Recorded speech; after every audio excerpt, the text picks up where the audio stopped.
Oh, it's your favorite bird friend. It's India Swift. Whoa.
Oh, it's your favorite bird friend. It's India Swift. Whoa.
Oh, it's your favorite bird friend. It's India Swift. Whoa.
Oh, it's your favorite bird friend. It's India Swift. Whoa. Wow. Good morning.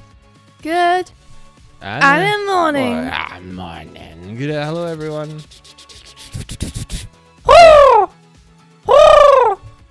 Crow mail. Already? What? We got a crow mail from Ula, who says, "Good morning." No, wait. It wasn't Ula. It was Martina. I can read. Martina says, "Little bake update. I made a chocolate cake with a honey mint cheesecake swirl in it. Very tasty." What? Hold on, I got it open. Oh, that looks incredible. Oh, how does the honey mint swirl taste? Is it good? I didn't sigh. Yeah, he did. I don't know why I heard him. Anything of such a kind. I felt him sigh. His sighing is a state of being that he enters another crow mail. I can't win then. You're projecting. I'm not projecting. You're all projecting. No, we're not. We can hear it. Yeah, you are. You can hear it in your voice. Feel it in the way you hold yourself. Projection.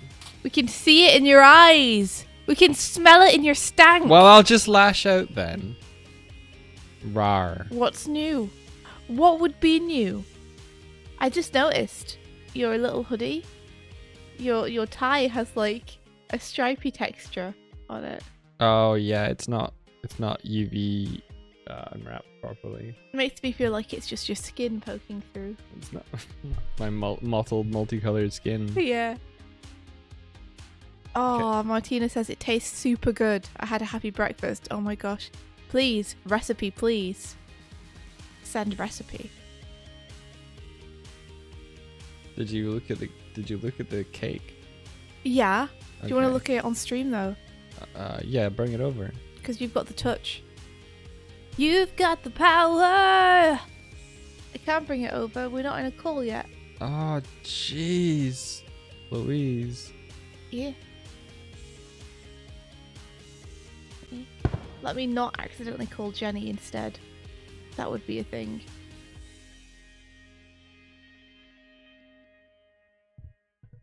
Are you gonna accept my call, brah? Yeah. Thank you.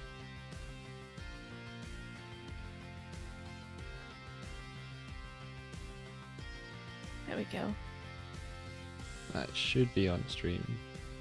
Oh, come on. Ah, come on! That's one of the annoying things about the the Discord one. Come on! Come on! It keeps nulling out. I would like to make honey mint syrup to have in hot chocolate. I think honey mint cereal sounds incredible. Keeps showing like. There we go. Oh, am I sharing the wrong screen? No? No, it's fine. It's like. Were you sharing the wrong screen? I was sharing the wrong screen. Like it's on the correct option in the windows. It just doesn't register that the new window is the new window. You Maybe I weirdo. have to go into. This is the cake. Behold! All this glory! The cake! Sometimes I wish I had some cake like this. I'd put it in my face. I'm sure it tastes good. Sure it tastes good, yeah. Oh, yeah. Very good. I don't know which scene I'm opening. I guess I'll open scene 2. What are you doing in scene 2? Cleaning up. I was gonna open the puppet one to do some stuff on there that needs doing that hasn't been done yet. But somebody has downloaded it and not re-uploaded it, so I can't get it. Oh, who would that be? It would be you. Oh, It would be you, dear. Michael. You did So that. immediately after the stream yesterday, India was like, "I'm so excited. Can you color my scene?" So off stream, you guys. Ben, it won't be filled. My desktop won't get messy. Because on this new computer, I'm going to organize things. I'm not going to let it happen. So you can see here on the left, Well, you would be able to see here on the left if my fat ass was out of the way. Yeah, that desktop background that I have was done by Emlet. For anyone who's seen him around chat, he's a rare sight, but he's an amazing artist. He did it way back when Starlight first came out, and it's still one of my favorite images of Starlight ever. Yeah, Palbro, don't worry, I will. I've got big ideas, such as keeping it clean. Okay, I'm gonna ink Doig first because he's easier, and that's my priority. Yeah, so I colored the frames in this, so they're ready to be noted up and exported and such. Which I'll be doing now, I guess. Just lucky, I guess.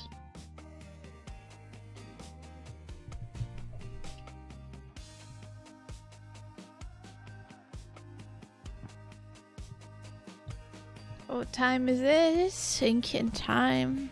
It's my vacation. What time is it? It's party time. Time of your life. That's right. Say it loud.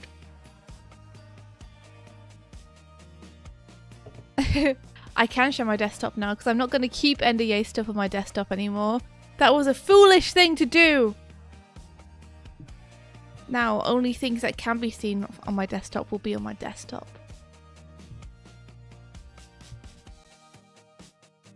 My desktop shouldn't have any files on it unless they're like program files. Speak of the devil, here's Emlet. Coming in with the bombs.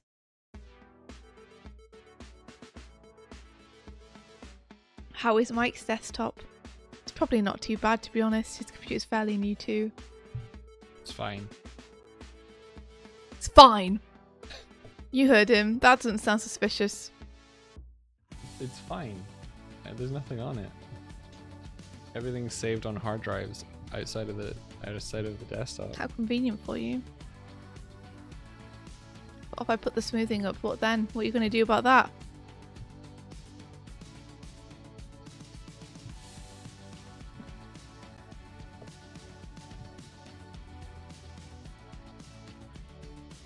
Though he's floating right in front of me. Is this still linked to bombs or bits? Ah, it's bombs now. Excellent.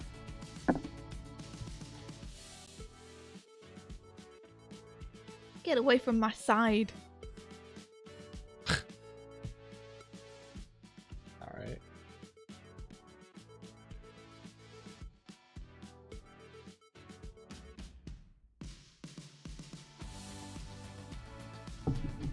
Alright, here we go. Time for me to make a difference in the world. By inking. My favourite.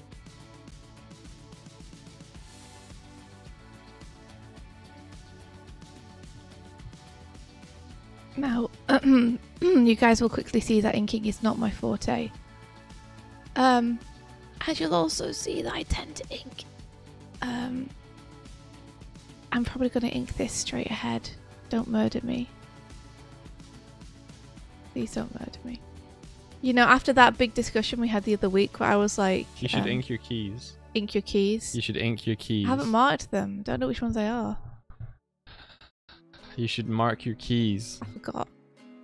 You could look through your animation and figure out. Okay, fine. Do that. Whatever, man. I'll hold you to a higher level.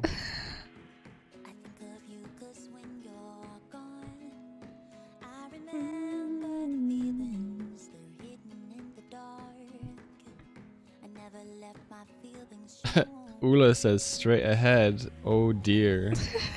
Yeah, you tell her, Ula. Oh. You tell her. Oh. You tell her. Just like, I get so impatient with it.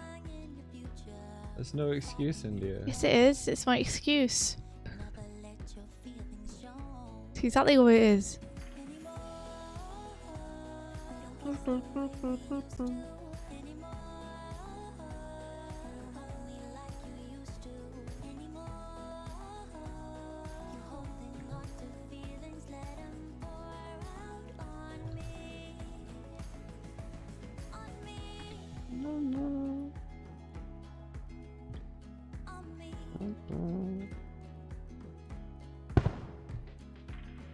You all enjoying the overlay that I've crafted for you all? Ah, it's rubbish. India Mike, I have a gift for you. Ula has a gift for us. Oh no. Ula! Why am I scared? Ula! What is it? What is it? I'm scared. Ula.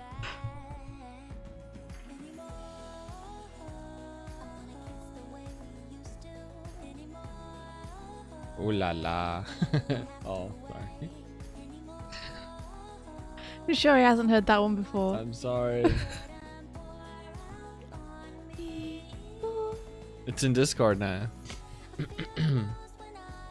Okay, let me look for the keys.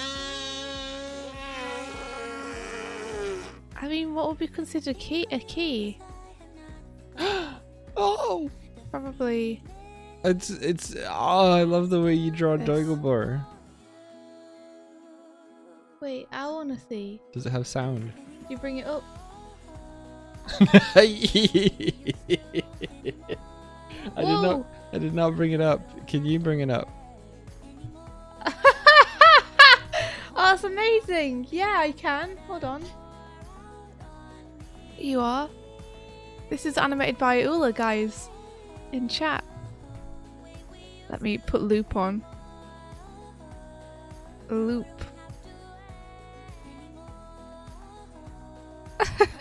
That's so cute. I love the way his face just falls when he looks at it. That expression on Doig too, like with his gritted teeth. So fun. I blasted glasses off as well. Oh my gosh, I love it.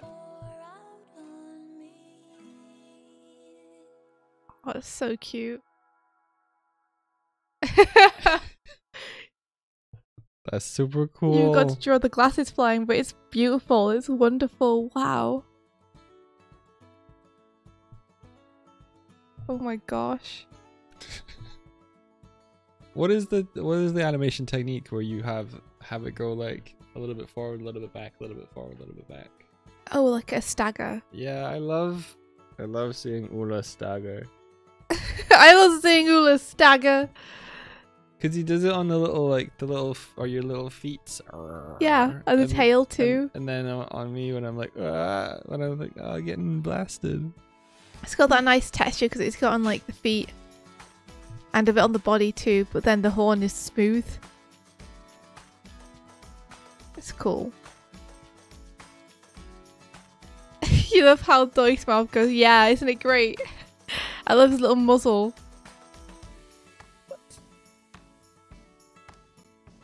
I love this.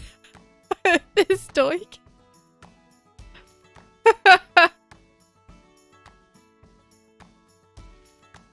Hell yeah.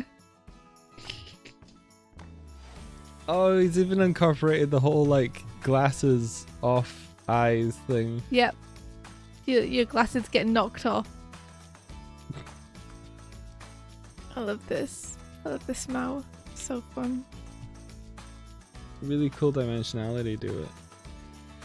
Look at this. Look at its beautiful in between. Hey. So much life. Womp.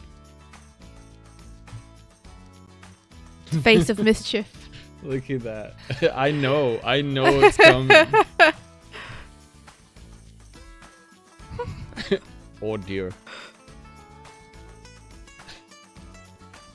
It's great because you've got the contrast of like big action from you and small action from me. Yeah, this is meant to be Ula's vacation. And this is what he's doing. Not that I'm complaining. This is wonderful. I love it so much.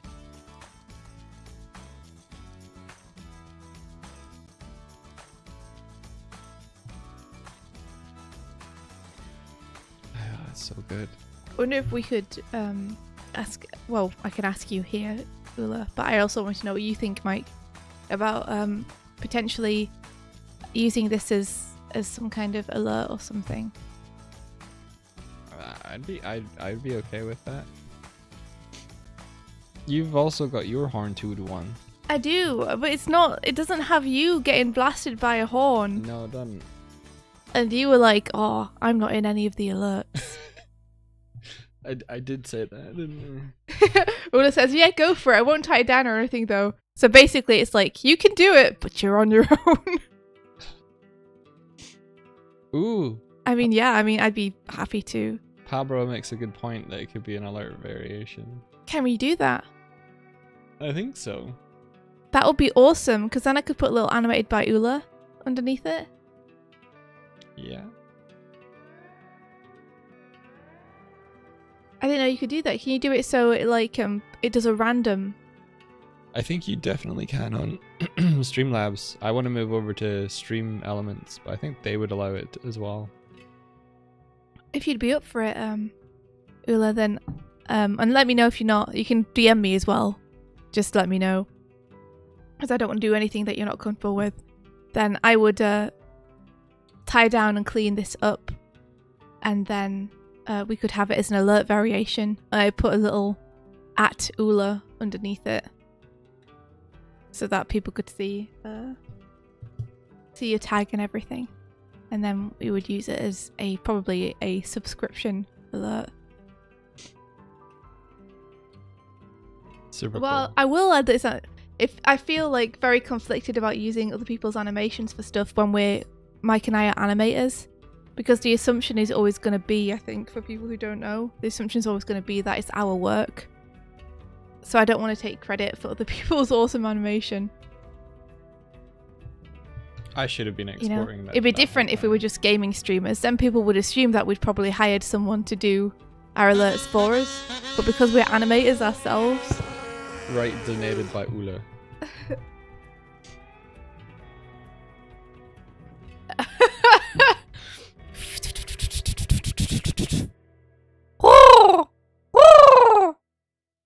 Right, donated by Ula. That's a great idea.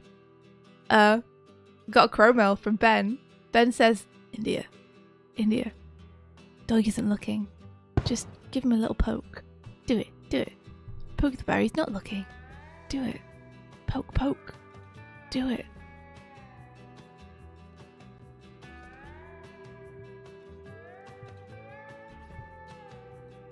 Ah! He slapped my hand. There was no need for him to slap my hand. I couldn't even reach him properly. Ah!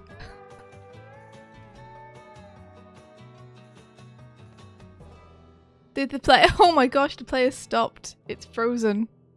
Oh, it might be because Mike's exporting something, actually. That might have tanked Oh, really? The visuals or something. I am exporting, but it... OBS is fine. It's like it's not dropping any frames. Can you guys still hear us? Let me type it into chat just in case.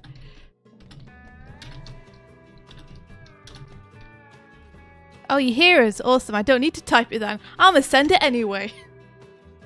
I'm not gonna do that work and then not use it. Maybe it had a momentary spike or something. That's beautiful. Thank you so much for doing that. Wow. That's amazing. I love that even when you're on vacation, you just can't resist. You're like, I need to animate something. Please let me animate something. I've got to say, I've been conflicted lately. Because I've seen a couple of people drawing you with the top tuft. Did Ula draw me with the top tuft? Yeah, and I'm kind of feeling it. I'm like, it's cute. Aww. But I don't know. Like, it's up to you. It's your character. I'm gonna go look at it.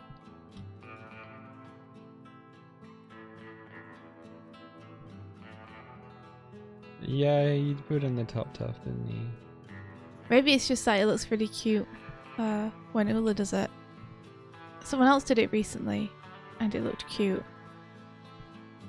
I used to do it. Yeah. It might have been an old piece of art or something that I saw. Yeah, the top tuft is cute. I like it.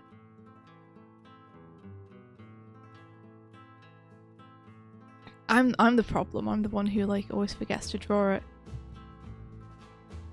It might have been you, Palbro. That might be the piece of art I'm thinking of, where I saw it and I was like, "Aw, top tuft."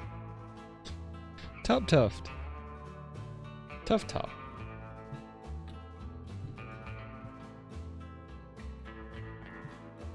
But you'd have to let me know now if you wanted it.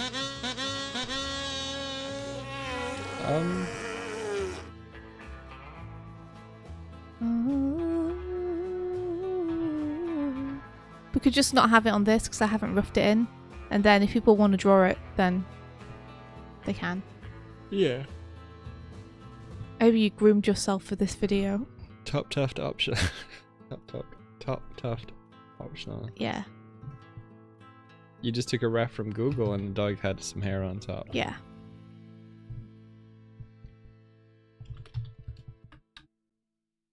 It's because we frequently draw Doig with the tuft.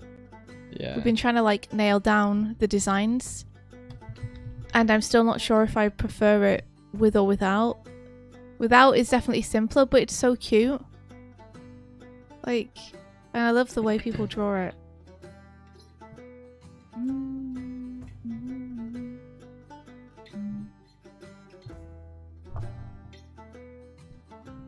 I think I was intending to model it. And then I did the beard one, and that was a little bit complicated. And I was like, do I need the top tuft? I don't know. I draw myself both with and without it all the time, so. Yeah, you like alternate. Yeah. This music makes you think you're heading to a Western showdown. It would be like a very nice, well-mannered Western showdown. Oh, gang. With that like hiccup, I think we lost like a whole bunch of people who didn't refresh. Oh no. Oh well.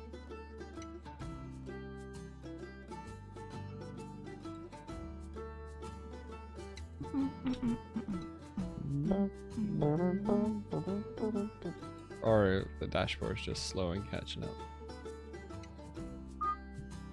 What are you up to today? Me? Yeah, what are you doing? I'm exporting your scene 6 stuff. Ah! Are you gonna composite it on stream? Yeah. Ah! Or do first pass. I never finish a shot in the first go. Of course you do. Finish this one in the first go. No, I don't. You got everything you need. I know. You've got the touch. You've got the power. Do it. Do it. Do it. Shh. Do it. Shh. Do Shh. it. No. Dude. Shot. Oh, sick. Yeah. That's alright, Ula. I can do the glasses flying off. I know what you meant. I got you. You will, of course, see me draw the glasses flying off and be like, that's not... I would have done it a different way. Ah well. I can't stop it now. It's too far gone. Something I've learned drawing these is when I clean up, I should put Doig's cheeks on a different layer. Yeah. Because in the roughs, I didn't really know how to handle them. I just kind of drew them over the top, intending them to go over the top. And then when I inked one of the other scenes, the scene which Mike is comping right now, I just included them in the line art. And it means you can't really put them above. So I need to make sure that I separate them out this time. So I'm just not going to ink the cheeks, and I'll ink the cheeks later.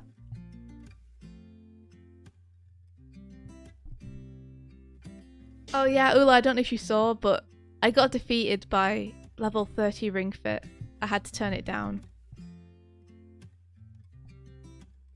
It was too hard for me. I ended up starting to lose motivation because I was like... It felt like such a mountain to climb every time I booted it up. So I've brought myself back down to level 25. Which is still way higher than I started. So I'm still like... I made some gains. But it's like way more comfortable for me down there.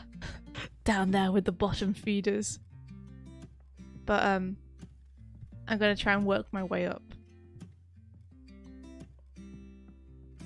So yeah. So yeah. Yeah, it's like it was a mental challenge to the point that it was like discouraging me from playing it as much. Because I wasn't getting like the quick wins as quickly. I guess my brain needs it needs the reward more frequently than I was getting it at level 30. So at level 25 now I'm like, yeah, beating up those bad guys, take that. So I'm a bit more motivated. I think I could probably step it up to level 27 and We're still not be here fine. to fight. We need your help. Even though literally every time we talk to you, you double-cross But us, I'm gonna kidnap try and us, or step threaten to away. destroy everything we love. Maybe we are here. Hell for yeah, a Ula. fight. You're an inspiration. Yo, draws for fun. How you doing? Hey, draws for fun. It's been a while. How are you doing? How goes it? I'm just importing a whole bunch of frames to composite them in After Effects. India, what you doing? I am inking an animation that I've been working on over the past couple of weeks. I'm working on shot 6. India's working on shot 2. Yeah, shot 2 is the big old complex one, so it's taken a little bit. Draws for Fun says, darlings! Hello. Yes! Rise of the TMNT appreciation! Oh. Let's see. We're all getting pumped about the movie. The only other Rise of the TMNT Appreciation channel out there. No, there must be more. Hey man, represent. If our job is to be one of the only ones, I'm happy to do it. I'll bear that burden, you know. No date yet, as far as I know. So, I think there was a date somewhere on the internet where it was like, it was meant to be July or something, but that's wrong. That's very wrong. Spoken as someone who has pals who are currently working on the animation side of it, it's not gonna be July. But you know what it is gonna be? Awesome. Yeah, it's gonna be awesome. Speaking Gonna of be someone incredible. who's seen Yeah, see, some I've of it. seen a few sneak peeks of bits of it, and it's gonna be incredible. Yeah, draws for fun. What were you up to? Is it super late for you right now?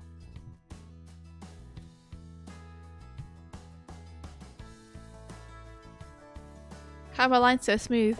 I have smoothing on.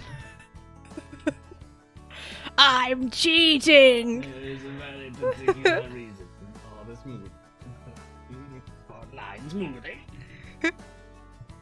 You started to sound like a Dalek towards the end there. Did I? It's called line smoothing!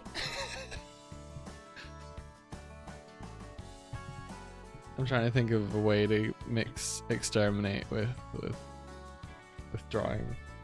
You are better at one thing! Smoothing! I know which one you're referencing there. Yeah. I don't know the rest of the line, though, so... I'm better at one thing. Dying. It's almost 1 AM. Oh, it's not too late. That's okay.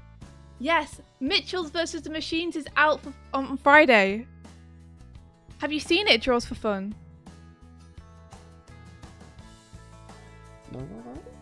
This whole time it's been on, it sure has. Alright, so Oh my gosh, I'm so excited to see that movie. it looks cool. Are some of the ties supposed to be behind the main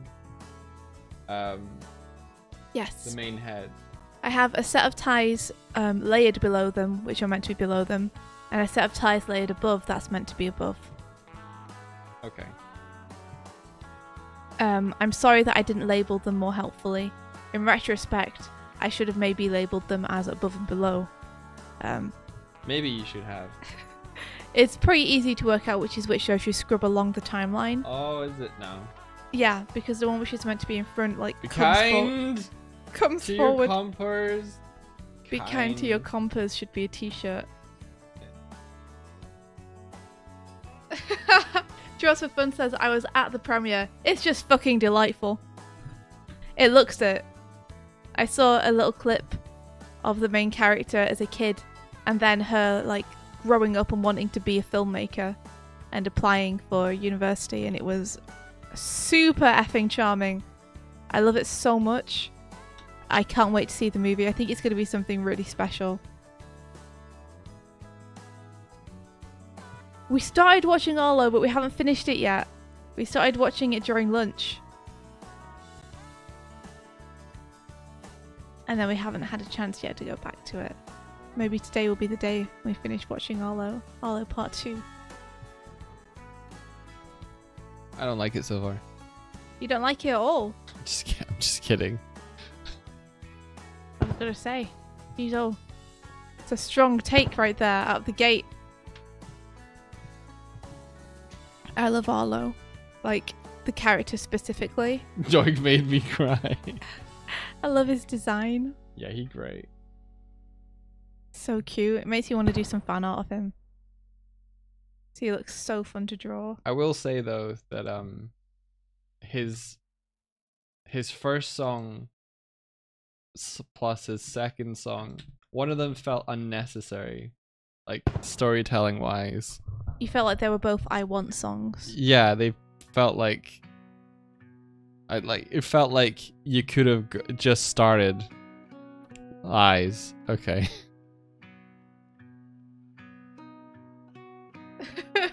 Josephine says, lol, no, but both are unnecessary.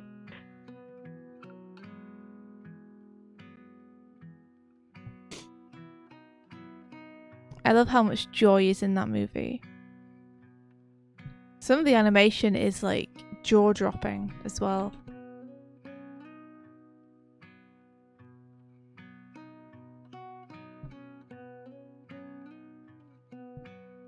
Huh. Huh. Huh. Inking so hard. How do people ink well?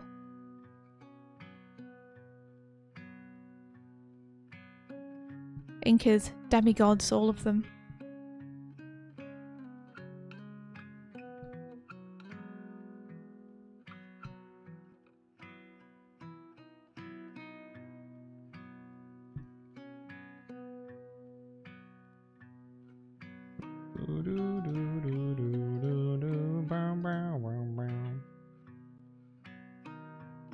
That's just a good point, Jaws for Fun. Jaws for Fun says there's some really slick bits, but the thing about a delayed reveal is that you can't have already shown your character's face and then think it's going to be a surprise when he turns around in the swamp. Oh yeah, yeah. It's true. Or title the movie. It's true, you show his face and then it's like, and now he's slightly older and we'll reveal him again.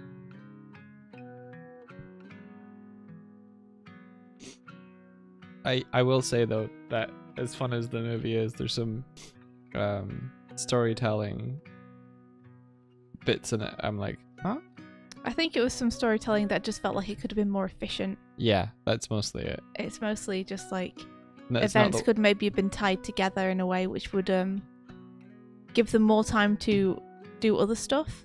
I love the fact that like there's a part in the beginning where he has like a wooden crate that he's like nailed in the strings to, and he's sitting there playing what must have been his own like banjo or whatever he's created, and I'm like, oh, that's really quaint. Like they didn't have the means, but 2 scenes earlier you see that his grandmother did have one but smashed it.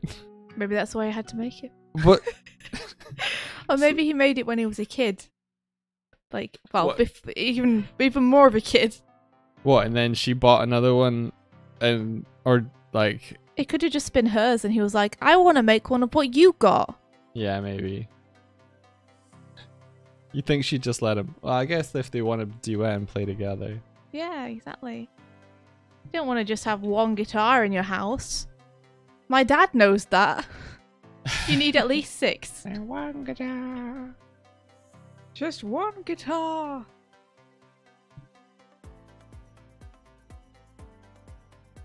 Oh, I see. Draws for Fun says, but I think it's like an adventure park scenario where they're just prepping for the series. I'd forgotten that. That's true, isn't it? That there's an Arlo series coming. Oh. And this movie's like kind of the intro to the characters. Yeah. That makes sense. So much good 2D animation being made and coming out right now. Where's Got Rise of the TMNT movie. There was Kid Cosmic, which was incredible.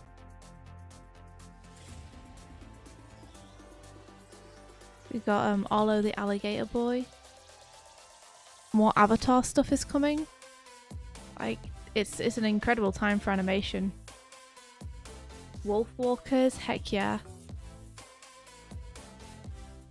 Hinky Pinky knows what we're singing. One guitar. Yeah. I haven't seen Wolfwalkers yet. I know, but I will. I want to take advantage of the fact that Declan has an Apple TV. I'd watch it because it's on there, right? Quite possibly. Just one guitar. If this is,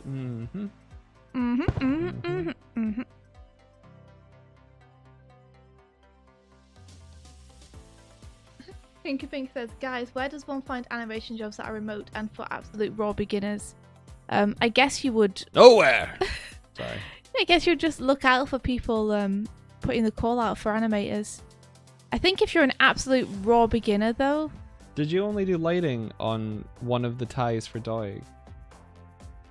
It looks like you did. What? I'm just looking for...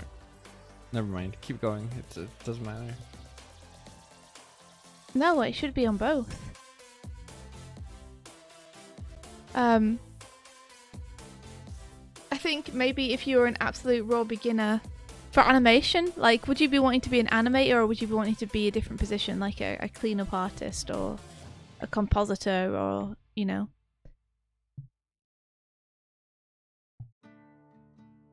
Because I'd say if you wanted to get into animation, a great way to do it is to offer to do in-betweens or help with cleanup, because doing cleanup and in-betweens teaches you animation while you do it, because you're essentially tracing over another animator's work, so everything you do is like a study. I would also say though that cleanup in itself, like a good cleanup, is a real skill. It's super hard to do. The best cleanup artists will make the animator's work even better. Can you just check on your side that there is definitely a lighting layer, because it's not in the file anymore. A lighting layer for... Doig ties _1. Okay. One sec. In scene 6. One sec.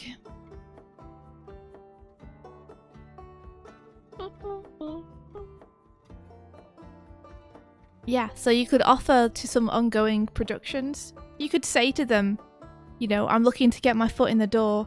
I'm a hard worker. And if you want someone to do additional like in-betweens and help you with that kind of stuff, then I'm available and I'd love to do it. Huh. Nope. You may be right. Okay, Doig. cool. Well, I colored it as if there's lighting on it, so it's fine. Okay, you could always just duplicate it and then colour it, like colour the duplicate, the regular colours, and then you'll have one which has the lighting colour on it and one which has the normal colour on it. Okay. Because that'd be super fast to colour. I think it'll be fine. Okay, it'll only take you like a very short amount of time to do if you wanted to. And what I'm telling you is, I've colored it as if it's lit anyway. Yeah, it just doesn't give you as much flexibility in comping. That's all. It's barely on screen. Let's see. Can you go there and be like, yo, can I in between? Not very good, but I want to be. I'd say avoid saying you're not very good, but you want to be if you're applying for somewhere. Because if you say you're not very good, they're not going to want to work with you. I think instead focus on your positive attributes. So, you know, say I'm passionate, I love animation, I'm really excited to learn. You know. But Hinkapink, if you wanted to do some yeah, if you want to do it professional, I'd say apply as maybe an in-betweener, or apply as a cleanup artist on some stuff. Because that's a great way to learn animation and get better at those as well. If you are looking to just get some experience under your belt, then I'm sure there's a bunch of stuff that people in the Pegwell wouldn't mind you like practicing on if you wanted to do some inking practice or anything.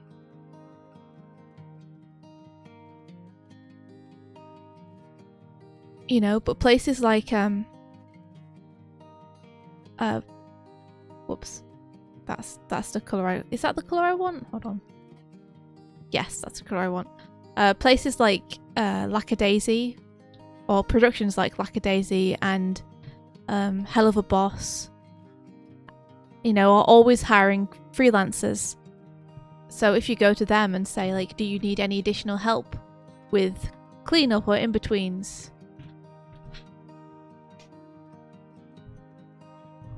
You need to seriously look out. If you don't have any experience and you like seriously actually don't think that your skill level is there, and I'm saying that because sometimes artists are very self-deprecating and say that they think they're shit when actually they're pretty good. But if you actually genuinely think that you don't have the skills to be able to do the stuff yet, then maybe you look to just get a job to hold you over, doing something that requires less expertise, and then you can polish your expertise and get stuff together while you're holding that job, and you can kind of fast track your way that way. You know, it would be 4 to 6 months of you in this other job, but it would result in you having a bunch of clean shots that you could then show to people and be like, this is my cleanup work. And then people on, you know, Lackadaisy or Hell of a Boss or whatever would be like, oh, awesome, we can see that you can do the job.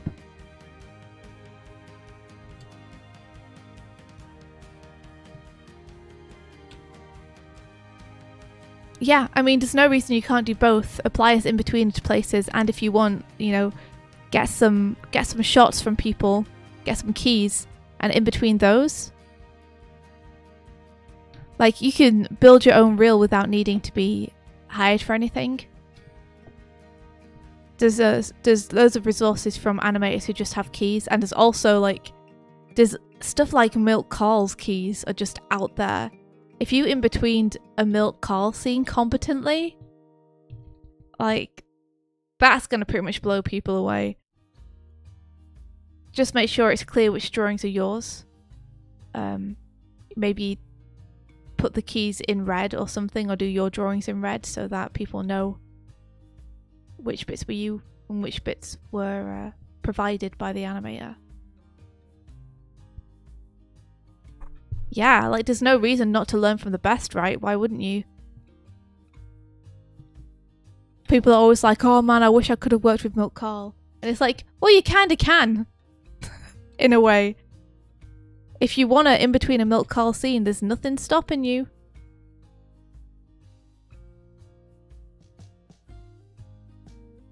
Ben says, hear what you do, Hink. You just announce you're releasing a movie in 3 months and just make it. Let's see. KJ Chanu says, similarly, I went for the ink and paint roles and got through the testing phases, but I had zero experience using Toon Boom, wasn't fast enough. Ah, well, that's okay. Software is something you can learn. You can pick yourself up a trial of Toon Boom and get familiar with it. Toon Boom's a great thing to know if you want to go into the industry, just because a lot of people use it. And if you know it before you go in, then what they see is someone who doesn't need training or resources up front to start working, which is very appealing. I believe it's the only reason I was hired as an animator at Boulder is because I knew Toon Boom. Wasn't the only reason. I feel like it was. I feel like they were like, oh, well, she can sort of animate competently. But then they saw that I knew Toon Boom and they were like, oh, hubba dubba, ding ding, let's bring this person in. They require no training. So you can definitely make yourself more appealing to employers by knowing the software.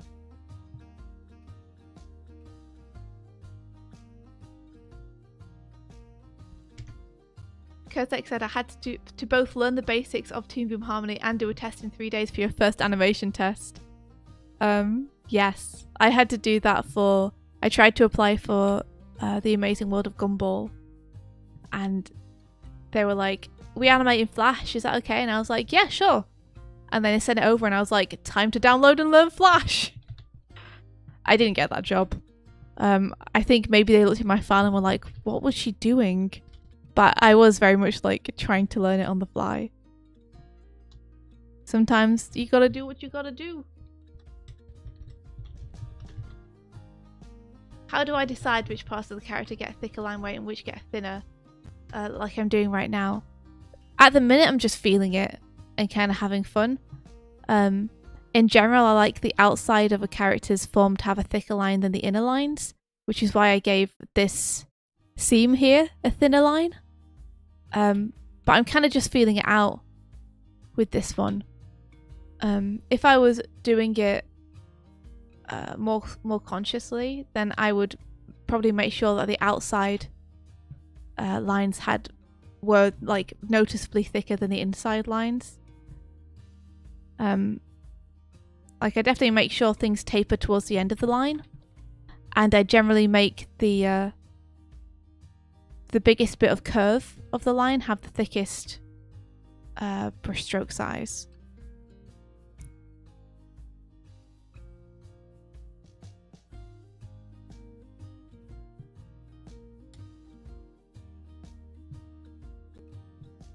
So if just like it's just like a hill or something, rather than doing that, I would do that. Does that make sense?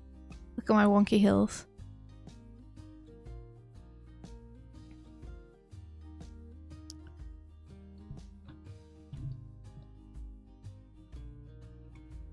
I'd love to do something where it does like a thick black outline on it and then colour holds and thinner lines on the interior. I effing love stuff with that aesthetic. It's just so nice.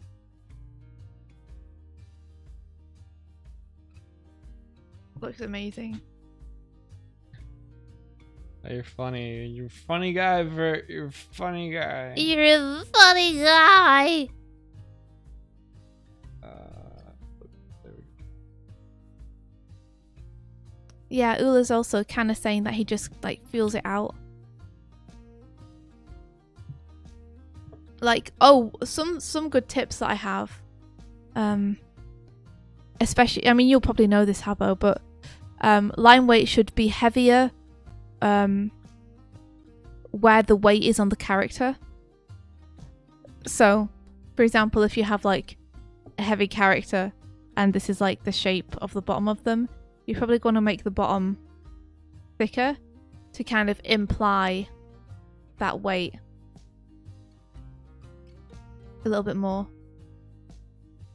You know, and what anime does is when things press together, they can sometimes do the line breaks there to show that the two things are pressing together so much that they are almost like becoming one and the same. They do that a lot with top and bottom lips. Do it a lot with characters' fingers pressing together, and they do it a lot with characters sitting on things. But yeah, look to have the weight.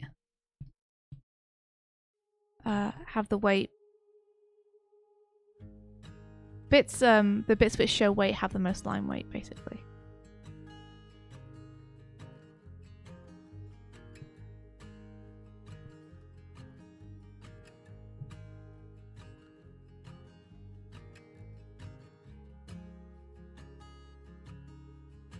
Yeah, sure thing. I haven't used much conscious line weighting in my work before, but it's something I'd like to. I think it does make a big difference. When you see cleanup, where they have really consistent line weighting all the way through, by which I mean, I don't mean consistent line weighting as in all the line weights are the same all the way through, and therefore they are consistent. But I mean where they choose to put the thick and thin lines is consistent throughout the animation. That's like always super beautiful and really impressive to me. It's like the amount of control that you have to get that line weighting so like dead on every single frame. Yeah, Rise does have that. It's pretty incredible. Flying Bark, man. They know what they're doing. I started using this toothier line because of Rise.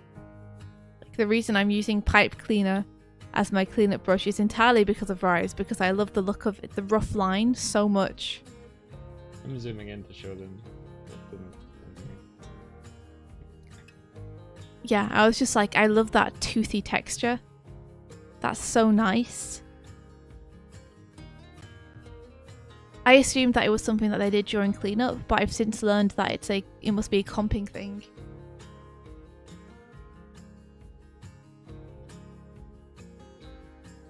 Ula says, Mael Gormelon's Klaus reel has some great line weight in his tie-down animation. It's like next level when you're past worrying about like just getting the lines over the right bits of the rough, and you're actually like also thinking about the line weight. Animation goals.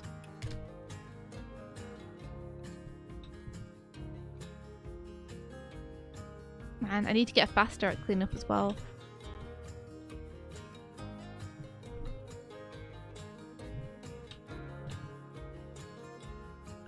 Cleanup's a weird beast. Because sometimes I will look at an amazing piece of animation and I'll look through the cleanup. And you can tell some parts that were done really fast. And sometimes parts are even inconsistent. But it doesn't seem to actually affect it when it moves. Do you want a slightly different color on either side of this divide between us, by the way? Yes. Okay. Definitely do. I want different backgrounds for each of us. That tends to be in heavy action scenes though. You know, I don't think you could get away with it on something like Klaus. The models in Klaus are way too specific. The motion way too nuanced.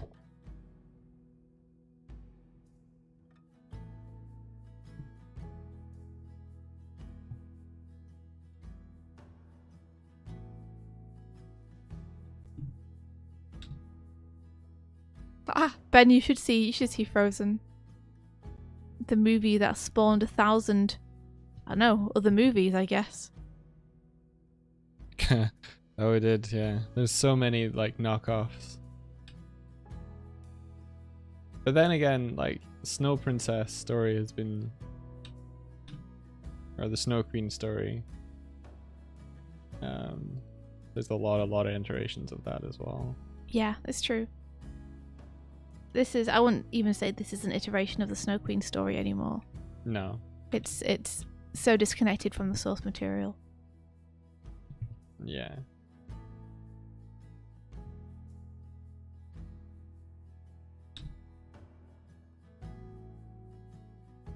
It's kind of crazy with Frozen 2. There's like parts of the movie I really like and parts of the movie I could just do without. Really? Yeah. I haven't seen it, so I'm not gonna know which bits you're talking about. There's just some bits that are just unnecessary. Unnecessary. Yeah. From like from a storytelling standpoint? Just from like a screen-telling standpoint.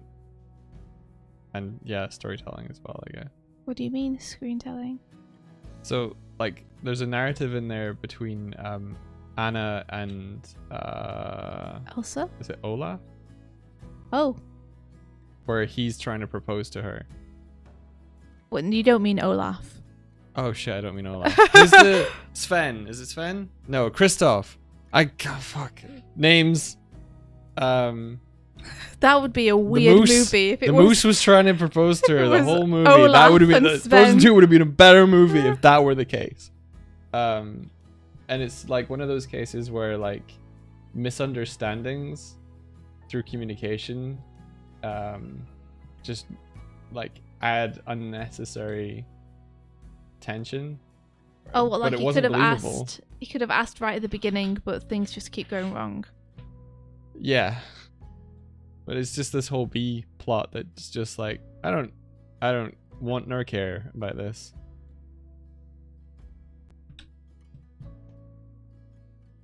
Do you want to build a snowman that proposes to me in the future? Da da da da da da da. Man, I'm tired of Disney always needing a wedding. I'm tired of them always needing marriage.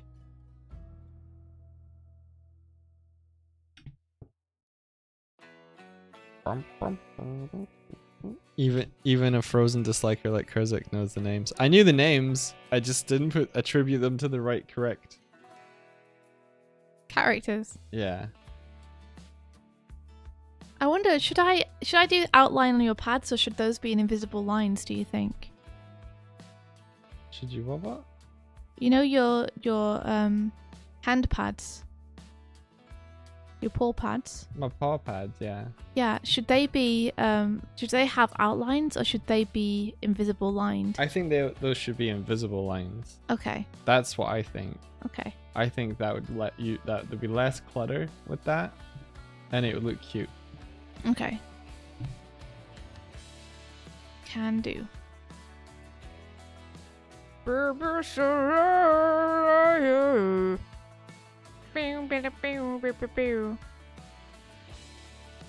didn't have to make these electric shapes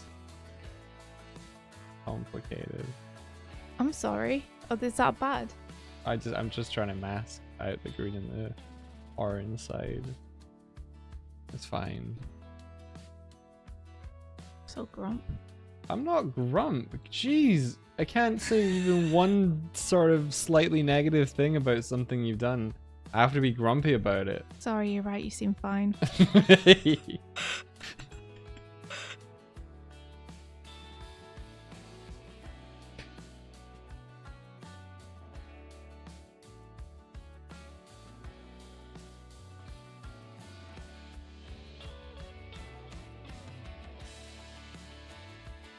Hinkabink says, but they can't have sex without marriage. Oh, you know they've had sex. You know they have. They've done it.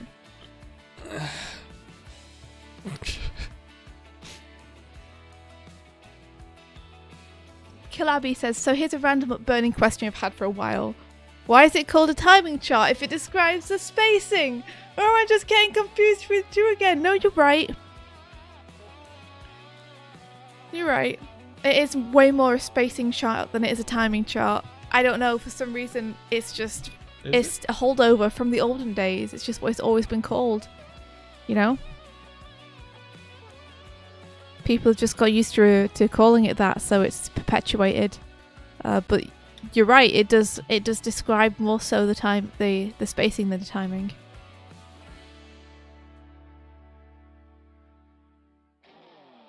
Ben, what is this? Whistle sound, drip sounds, a photo of a peach. What?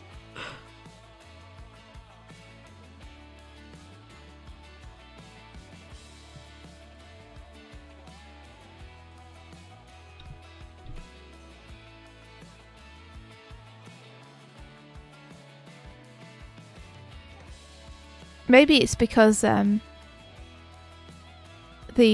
12 principles of animation, timing and spacing is one principle. So maybe it was originally timing and spacing chart, but it got too complex to say. So people just shortened it to timing chart. And then it just perpetuated like that. Because the people who used that phrase and invented that phrase were the Disney animators. who also came up with the 12 principles, one of which was timing and spacing.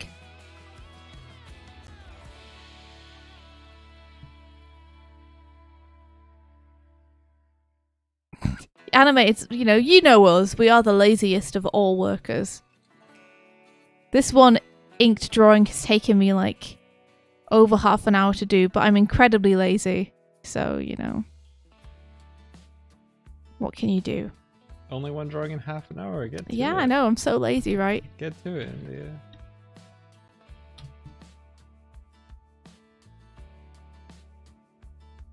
Hup. I'm only just dragging points along so that this shape masks correctly. Composters are the real lazy ones. One frame at a time. Man, I'm cold. Okay, there we go. So we have a cleaned up key. You know when you... Okay, I hope you're all happy. Cool.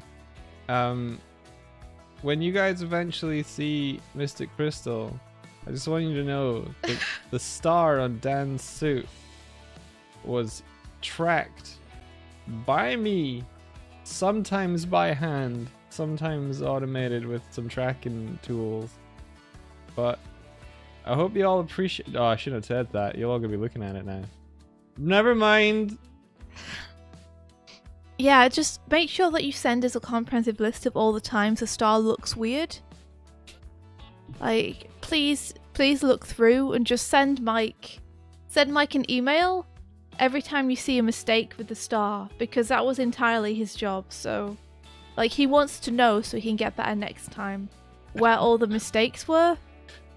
No. And just to keep it easier for him so that he doesn't get confused and overwhelmed, can you send him a different email for every time there's a mistake? And I want all of you to do that, please. That'd really help him out. No. What have I done?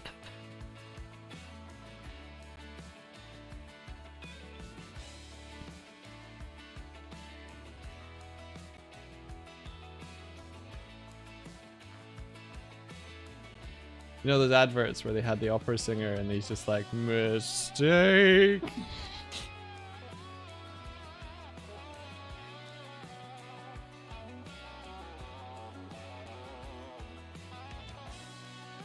But the animators were very, very kind and animated a little circle with a cross hair for the tracking.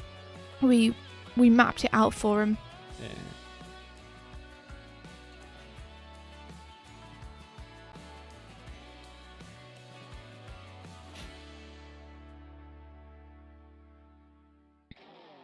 Vert says on a timing chart you can have one frame in between, or you can have 8, so there's timing you can favour one side, so it's also the timing of the movement, right? Well, no, because the two keys are still the same, so the timing's still the same. Like, whether you have one in between or 8 in betweens, what matters is what numbers the first and last drawing fall on, and so long as those don't change, it doesn't matter how many in betweens you have, the timing will still be the same. If that makes sense. So let me show you.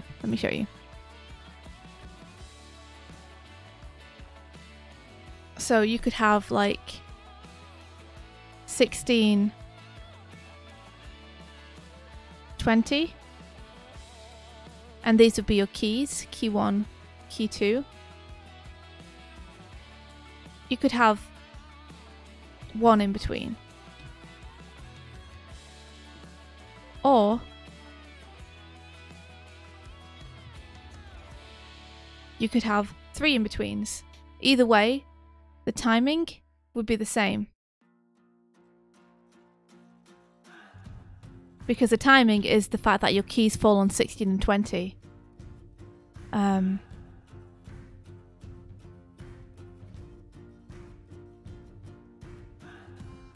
So it is more or less, as far as I know, a tool to show the in-betweeners where to put the in-betweens, because the thing which is going to change on the chart is, are you going to have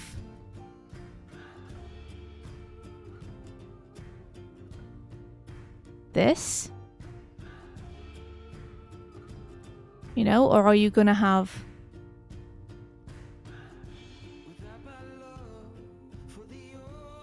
this? Like, what you gonna have? Oh no, are you guys doing a learn over there? Stop it. Are you gonna have it all even? Or are you gonna have some weird other thing? No, animation is just magic. It's just magic. Just put the drawings on anywhere and then the move is all good. Doodle says the brackets help to clarify that. Need brackets. So where would you put the brackets? Doodle. I'm still learning too.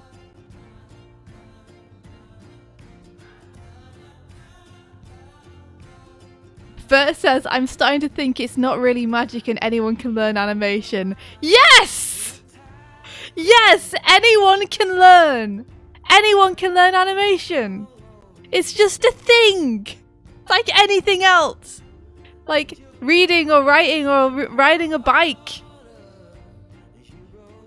Even you, Ben! Reach through the screen, point at you. Even you! What do you mean even, Ben? Let's see. You need brackets showed. Oh, I see. Distances. So, what they're talking about here is like, say this lands halfway. Say frame 19 lands halfway between 16 and 20. You can denote equal distances by doing this. You know? And then the animators who look at the chart are going to know, oh, 19, it's an equal distance between 16 and 20. So I'll do 19 first because I can direct in between 16 and 20. I can use my light box, or if you're in a digital program, I can use my onion skin to do a direct in between 16 and 20, and that's 19. And then when it comes to 17 and 18, it's like, okay, well, 18 is like say we put 18 a third of the way across. You know, thirds are hard, but you would be able to see, oh, okay, 18 is like a third. So I can like kind of figure out in my brain where that would fall if I use my light box on 19 and 16 together to get 18, and then I can put 17 between 18 and 16. So this can go in between here. You know, so I use 16 and 20 to get 19, I use 19 and 16 to get 18, and then I can use 18 and 16 to get 17. You love thirds. Ula, you're so chaotic. How do you do thirds in your brain? Like, if someone were to give you this and be like, okay, 18 is like a third, let's say, how would your brain be like, okay, I can figure out what 18 is? Ben, no, please stop.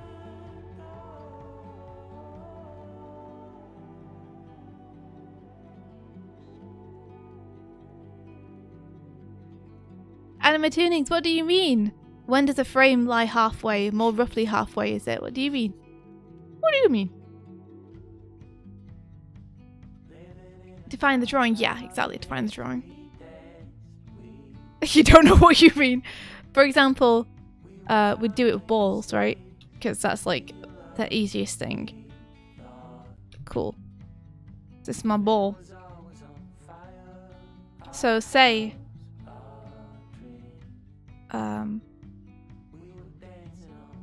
this ball is frame 16 and this ball is frame 20, and we're following this timing chart. We know that 19 is between the two, so we can pretty easily find what 19 would be. This would be 19. And then when it comes to finding 18, we know that it is on thirds. So it's going to be like, the only thing I've ever found to do is to eyeball it, like roughly there.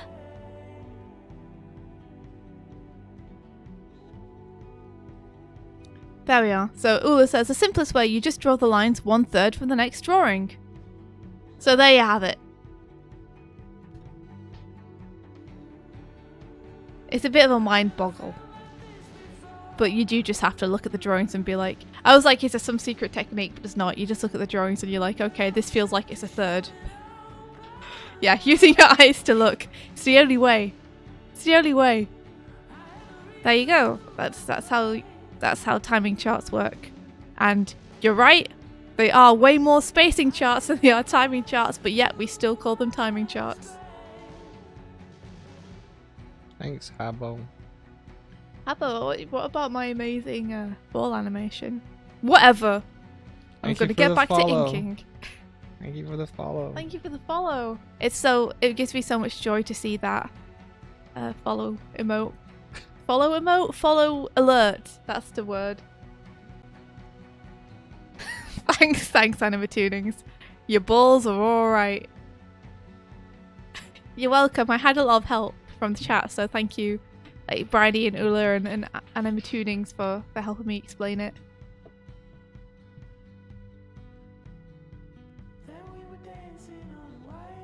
Yeah, but so the timing charts are essential if you are an in-betweener to have those, and they're essential if you're a key animator to leave for your in-betweeners, and they're also essential for the cleanup artists so they can tell when lines are a bit wibbly wobbly what the intention was and clarify that. Because us animators, sometimes we leave line wobbles in our roughs or in our tie downs, and it helps the cleanup artist to be able to look at the chart and be like, okay, that's meant to be a third. Now I know which of the 17 lines I should follow. Hey Chimera, how's it going?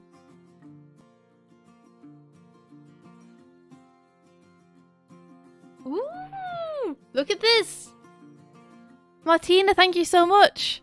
Martina has sent me a beautiful recipe, complete with illustrations for making honey mint syrup.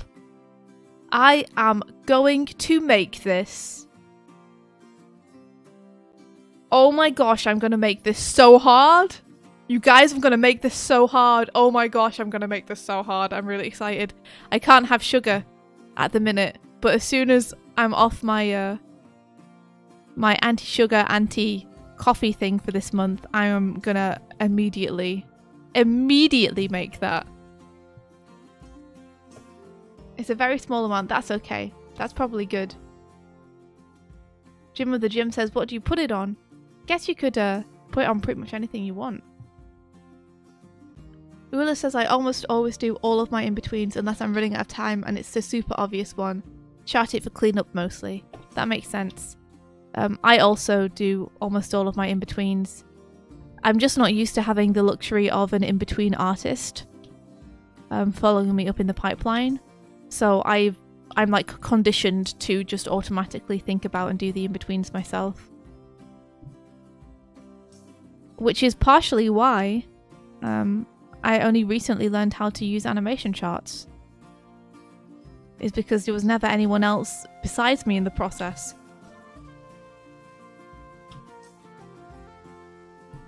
But I'm learning. I'm learning thanks to working with awesome people and awesome projects how you're actually meant to do things, you know? And it makes a lot of sense. Yeah, there's a lot of common sense in there.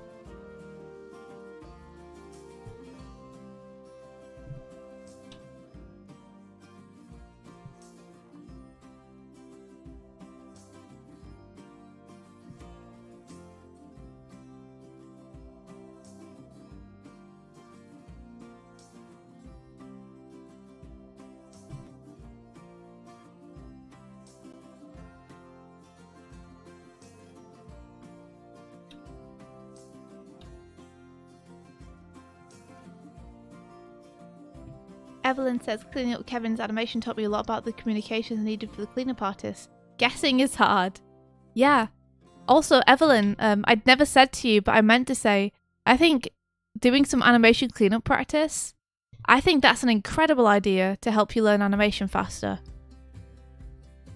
Like, that's such a good plan. I think that it will, like, teach you the principles way faster than you having to figure them out on your own.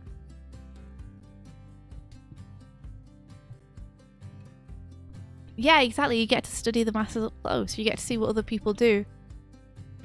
So let me know if you ever want anything else to clean up. Like, you can always ask someone in the peg bar. I think it's an awesome idea.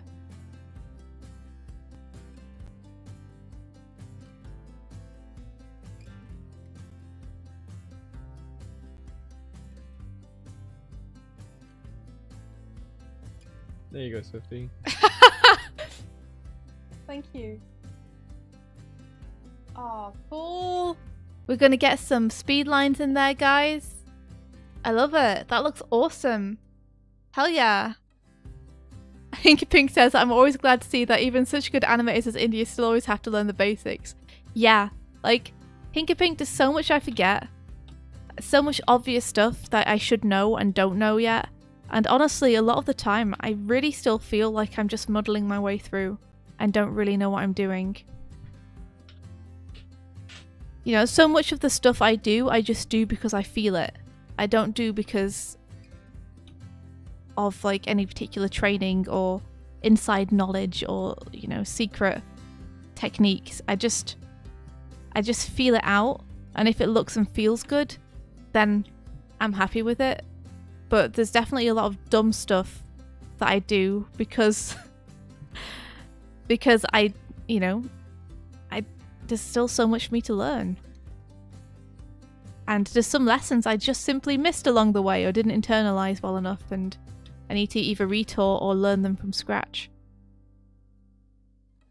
There's a handy slider here for like the effects I've applied so far.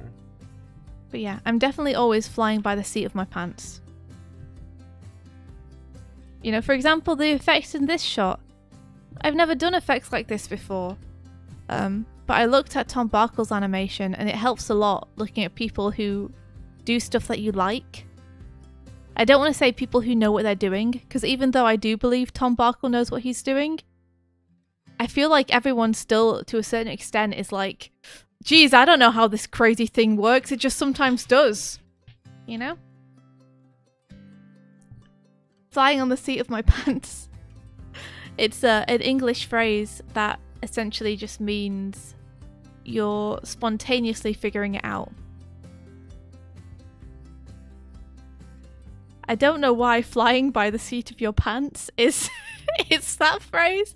I don't know what the origin of that is, but flying by the seat of your pants just means like going gung-ho, jumping in the deep end and figuring it out as you go.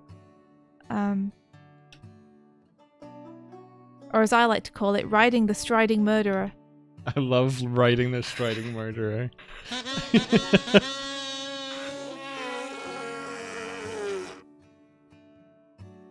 Oh, I see how it is for it's like I've been looking at India's side of the screen for so long. I missed how awesome Doig's half of the screen looked. Oh wow, I'm amazed that I could keep your attention when there's so much like flashing and colour happening over on Doig's side. Thank you. Oh! Oh! Got crow mail! It's from Chimera Animates. He says, I just realised it's not Chimera Animates, it's Chimera Animates. There we are. Here's a design I made for Aaron. Just wanted to know if I could improve anything. Okay, let's have a look. I love him. It's great. A lot of appeal. Yeah, I like it a lot immediately. I guess if I could give you like feedback, I'd say I don't think you need this extra bit of hair here on the 3/4 view. I think it's kind of clunking up the silhouette a little bit. I think you could just get rid of that and have the silhouette be carved out by the fringe bang here. I like it though. You got everything. You got his like little ski slope nose. You got his moustache. I would say for animation, if you're planning to colour that moustache a different colour, then you're going to either need to put an invisible line at the bottom of the nose, or you're going to have to close up the bottom of the nose there so that the colorist is going to be able to get in there and do their thing easily. But yeah, I love it. I think it's great. You did a good job. If I looked at this, I would be like, Aaron? So I think that's the tell. if I can talk for a moment, No. if anyone's interested in how I approached compositing this, I've been using plugins from something called Red Giant for a while. It makes a lot of things a little bit more approachable. One of the things that they give along with a thing called Magic Bullet is this thing called looks, and it's usually used for live action footage. But I find it's really useful for compositing animation. Go figure. So when I open up the edit thing here, there's a thing over on the left in my image thing. It gives me an additional window, which has a whole bunch of different effects that you can apply. Now, a lot of these are very similar. Let me just bring it over so you guys can see. I'm just going to do my squats while Doig explains this. Thank you, Evelyn, for the squats. Yeah. Let's see. So if I hit tools down here, there's a whole bunch of stuff that can be applied to selective, to the camera, to like color corrections, and you can add like film grains or stuff. Now, what I did for this is it is not free, so take that as you will. But the way that I approach doing it and what you can apply to your own thing and find your own tools to do, it is free. So for this, I think I can, if I bypass, yeah, usually there's a little, oh yeah, it is there, it's cool.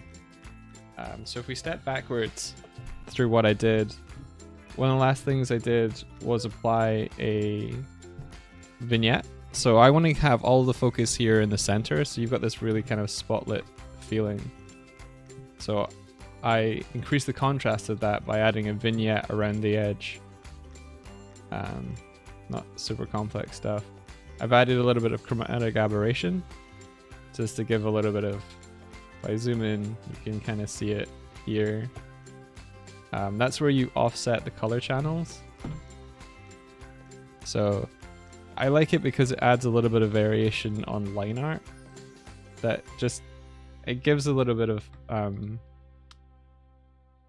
spontaneity around the color in the line art. It usually keeps the block colors the same, but you can see here on Doig's glasses, there's this nice little purple. I don't put it on a lot, but I like it because it's sort of like what Pixar do with like when there's gray on a Pixar frame, they hide some color in there.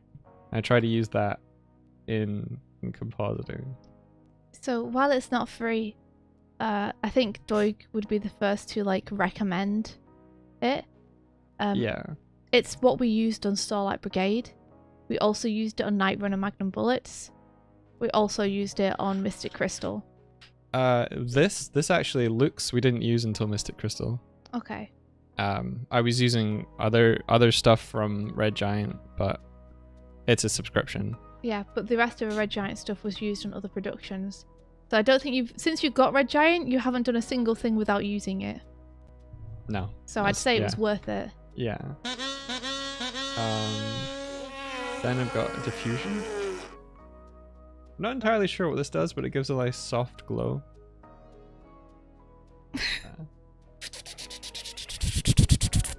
Then... Sorry, one sec. Chromail! A single petal says... No worries. I'm doing more Fur Grump's Power Hour redraws. I was wondering what Doig and Spiff's favourite power hours are. I got Aaron's already. Favourite power hours, Mike? I think it might be when they did the like dripping paint onto a canvas. Fuck, you took mine. The acrylic pouring. Yeah.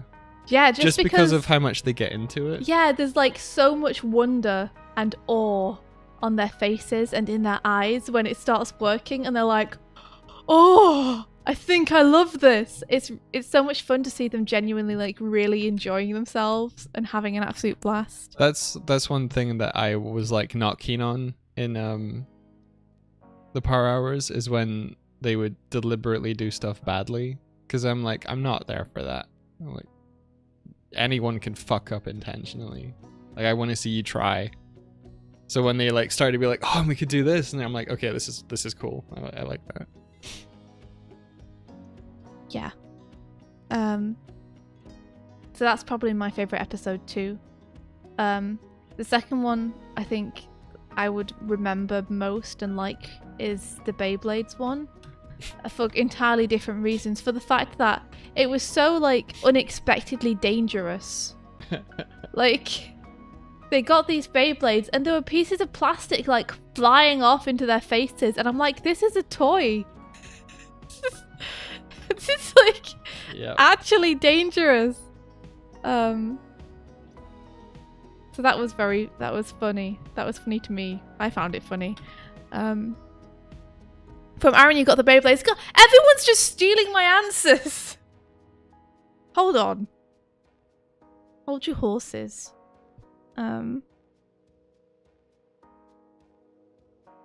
It probably one of the earlier ones.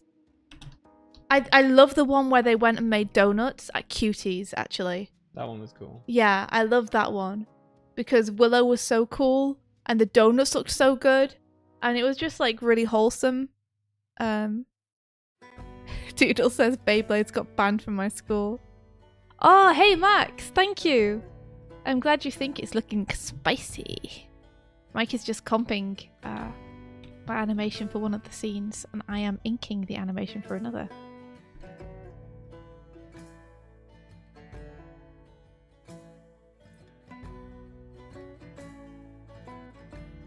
Wait, Emily said you... Everyone's taken every one of my favourites. Alright, hold on. Maybe that's because they're good. Yeah. You can have a favourite that's the same as other people's favourites, India. Yeah, but Petal's trying to gather favourites from people, so if everyone has the same one, then Petal has one thing to draw. Okay. Okay. You know what? I really like the first one. I like the first ever 10-minute power hour. Lego. Where they're trying to build Legos. And Dan just cheats. And then one of them gets sassy and tries to break the other one's Lego because they get jealous. I like that. That made me laugh a lot when I first watched it. It was delightful. It's a classic.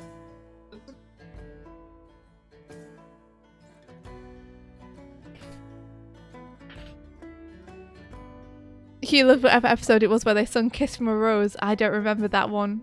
I remember them singing it, but I don't remember which episode it is. I like compositing on stream. Nice. Oh, Doodles, you like the new follow icon. Sorry, what was that, Mike? I said I like compositing on stream. It's nice. Yeah, it works. It's amazing. Your new computer's just like, no, bro, I got you. No problem. You want to composite? Sure. Let's take it easy.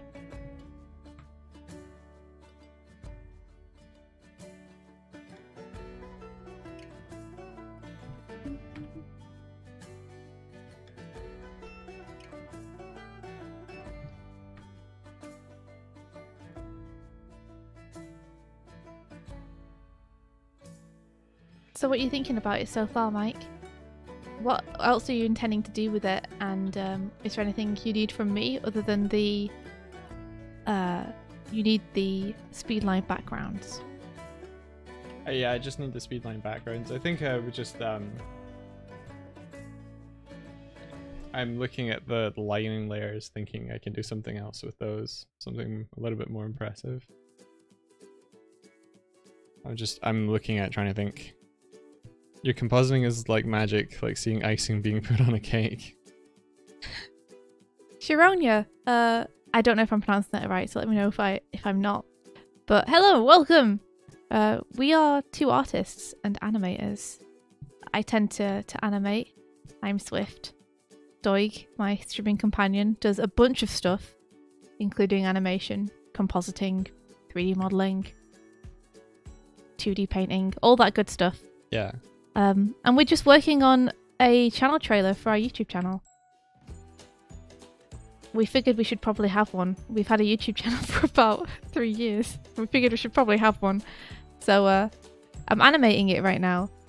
I've done the roughs and I'm inking, and Doig is compositing together one of the scenes that I've already inked. Yep, so I'm using After Effects, and this is like fairly like what the assets come in raw, and I've just been applying effects to sell the moment. Play the trailer. You sure? We could show you the storyboard. So we have the trailer storyboarded out. We just haven't finished animating it yet. That's true. He's like, Shesh, the trailer. You have a whole video made to describe who you are and what you do. That's yeah, it's true. It's kind of what we're meant to be making. Here you go. Thank you, guys.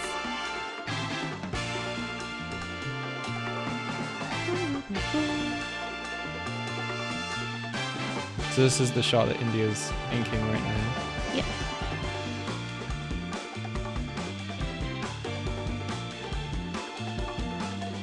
You know what?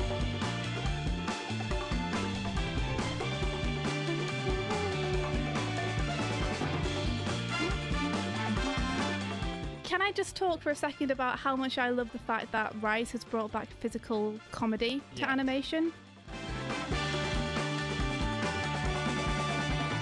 All manner of amazing things that you might need in everyday life.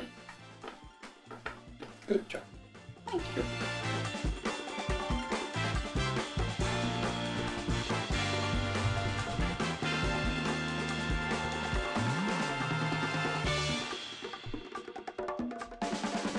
Shit, no! Want those. No shit! Oh no! Ah!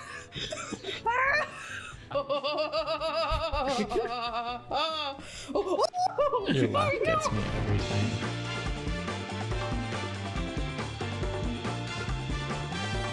Fucking follow us. Alright, Mike. Put your sass away. Put your sass back in your pocket. No, it's all over the floor now. Oh, spilled the sass everywhere. So yeah, that's us. Hey, we did it. Thank you very much for watching. So that's what we are currently animating and working on. Thanks, Ben. Aw, thanks, Steve. Thanks. So it's been fun. I've finally finished animating the big first opening shot, which is like probably the most difficult. And now I have to clean it up. So that's what I've started doing today.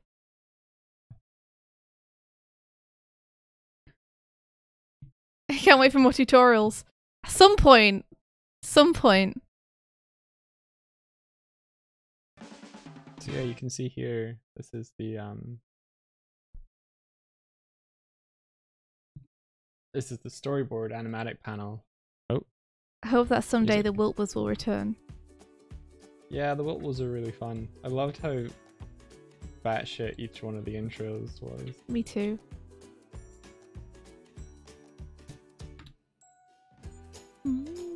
Yeah, so you can see here, this is India's boards, and then this is her cleaned up animation / color / compositing.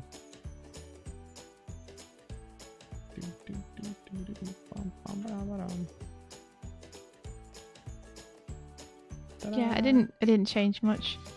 I honestly tried to just keep the spirit from the boards.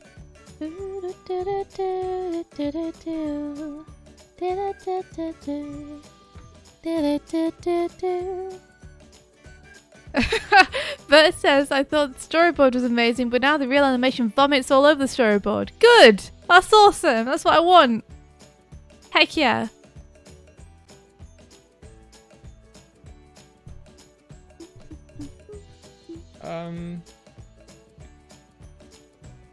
Cool. Oh man.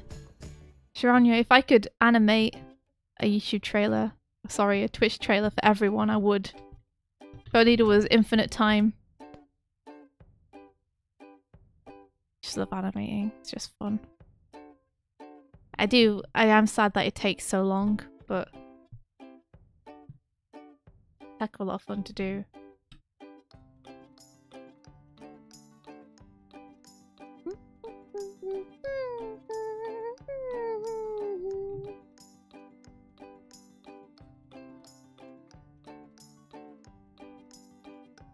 Oh yeah, Long Doig was awesome. We saw that yesterday. So I haven't asked you guys yet. How was your Monday? What are you up to today? How's it going for everybody?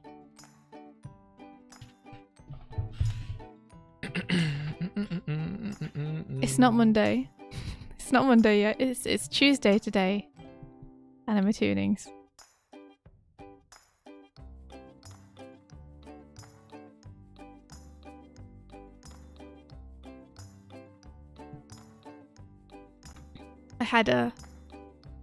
I said how was everyone's Monday because Monday's happened. Like Tuesday is just beginning for us.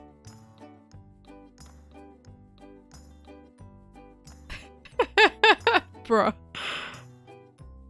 Like why would I ask how Tuesday is? How everyone's Tuesday is if you haven't even had it yet?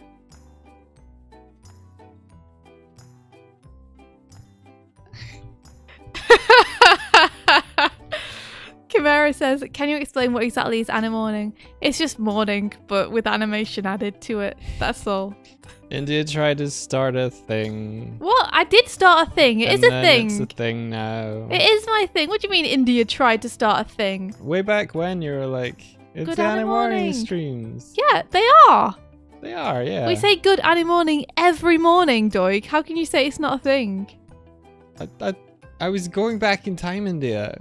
My entire sentence was, India tried to start a thing, and now it's a thing. That was what I said, but you jumped onto me when I heard the first part. It feels like saying someone tried to start a thing is implying they weren't successful, because otherwise you'd just say India started a thing. Wouldn't you? Yes. Wouldn't you now? But if I was trying to be a bit sassy and disparaging at the same time, then I would have said it the way that I said it. Well, stop being sassy and disparaging.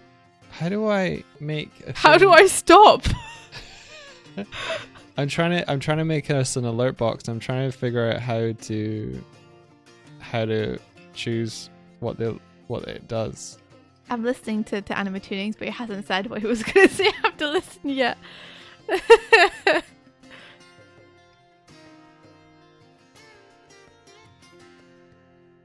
Yeah, I had 4 hours of meetings yesterday. Over 4 hours of meetings. Oh, I found it. And don't get me wrong, the meetings were very fun, but I was very tired after those meetings. I was like, I had to focus and listen intently for 4 hours and not get distracted. And yeah, that's tiring on the old brain.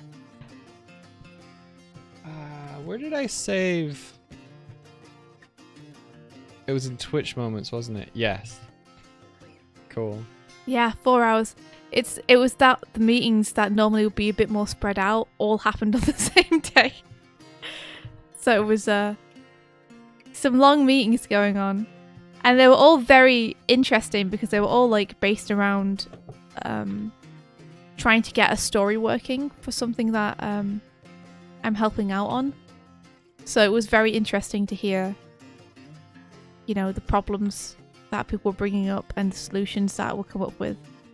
But I was very much an observer, so I was like trying to keep my brain on the whole time. Hinkapink says, my Monday was shit, my Tuesday is great.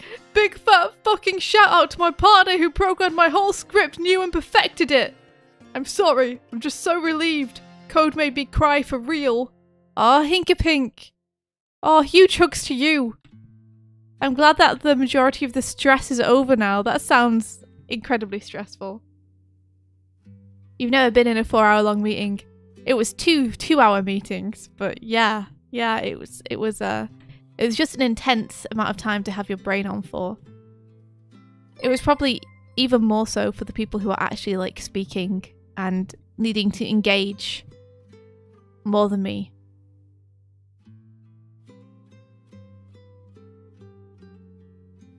Yeah, sorry you had a bad Monday, Hink. I hope this Tuesday will be better for you. Oh, Chimera, you live in India! So you're already halfway into your Tuesday. That's all the same as Anima Tunings.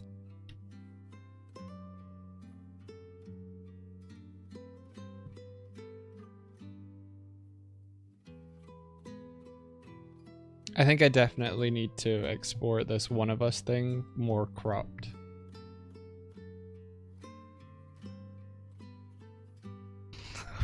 Future Boyd! What does that mean? Favreau says my Monday was good. I finished 3 emotes and delivered them after my grow up stream. Awesome. Doodle said I had a 3-hour life drawing and that wiped me out. Oh my gosh, 3 hours of life drawing. That sounds like heaven, but also I would be dead. After that, I would be absolutely dead.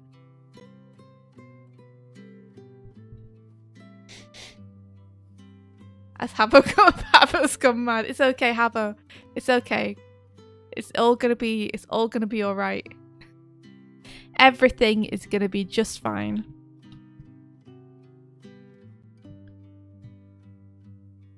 Sharogna says, Monday was good. They let me draw a cool chicken on a bus. Well, that does sound good. Sounds like a good day. Why are you going crazy waiting for Thursday? Ben, is that the day? Is that the day your game releases?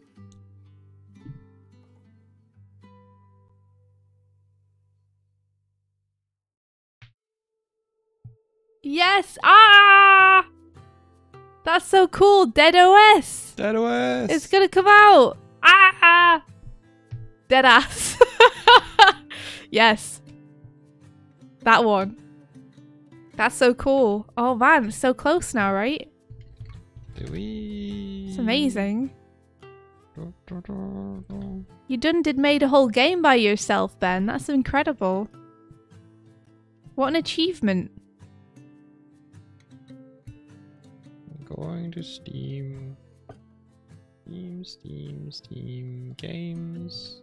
Activate. Ben says, and then the real work begins. Flority's early access are not actually done. That's okay though. Like, it says it's early access, so people will be expecting it to be like not complete. I'm excited to see all the stuff you add to it though. I never know if when I hear rustling and moving around down/upstairs, I never know if it's Buffy or if it's Declan.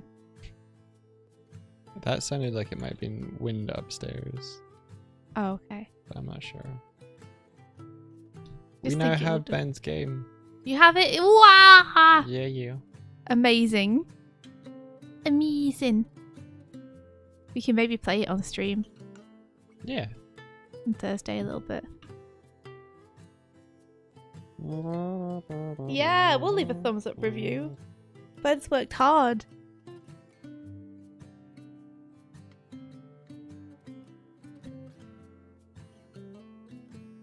Oh my gosh, Chimera, did Silksong still not get a release date? They're a small team, so I know. It's just we're all excited, that's all. We're just excited. I wonder how close it is to completion.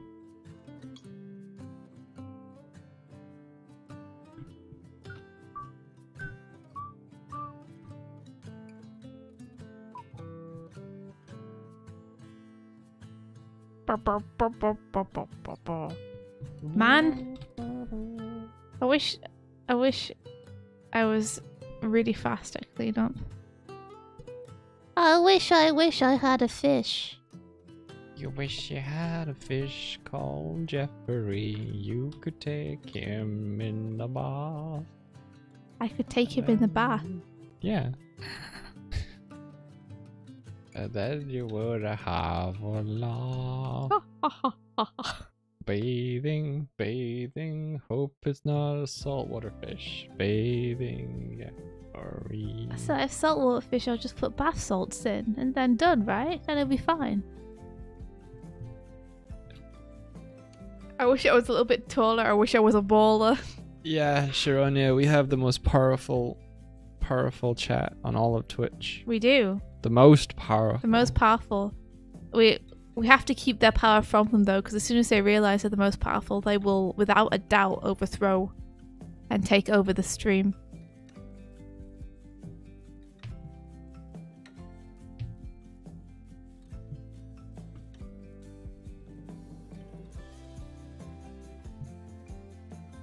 Kurza, yeah, you are. A lot of people in the chat actually have their own streams as well and YouTube channels. So if you guys want to, please feel free to drop your links in. I know a lot of you here have Twitch channels of your own. So do not be afraid.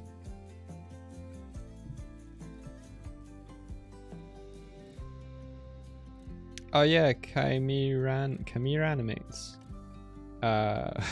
Indy and I did a Let's Play back in 2018 or 2017 of Hollow Knight. It's like 160 episodes, but we got through it. Yeah, Mike was actually just talking to me yesterday about how he was like, I really want to re-upload the Let's Plays we've already done to our gameplay channel because I don't like the fact that they are unlisted and really hard to find now. Like, they're unsearchable in search engines. And I was like, okay, yeah, I'm cool with you re-uploading some of them. But the ones like Hollow Knight, where they're like 160 episodes, I don't think we can do that. Like, that's too much time spent scheduling stuff. It's like too much of a task. Not Bloodborne. Kurzik, you're playing Devil May Cry from the looks of it. Oh, this week's Saturday. Next week Saturday, May 8th, we're gonna be playing Dark Souls. What? I didn't know about this. Dark Souls, yeah, Dank Souls. Dank Souls. Awesome. That's exciting. It's gonna be good. I've only ever gotten so far through Dark Souls. So, blind playthrough this time, kind of, for a little bit of it. India, I'm gonna be a fire bear. Gonna be a fire bear. Haven't you always been? I've always been. Isn't every character you make based on your... So what? You know? No, it's just like, it's nothing new to me. Well, I'm gonna be a pyromancer. You gotta romance those pyres. Hello. No. Yeah, because I said Spike's gonna be a pyromancer. Oh, did you hear Buffy? Yep, that was her being like, humans, I'm hungry now. Demand sustenance. Hello. Give you kisses. She hates it so much. Give you kisses. Oh, rubber-dubber-dubber-dub. Say hello. No, say hello. Say hello. Okay, don't say hello then. She just backflipped out of my arms pretty much.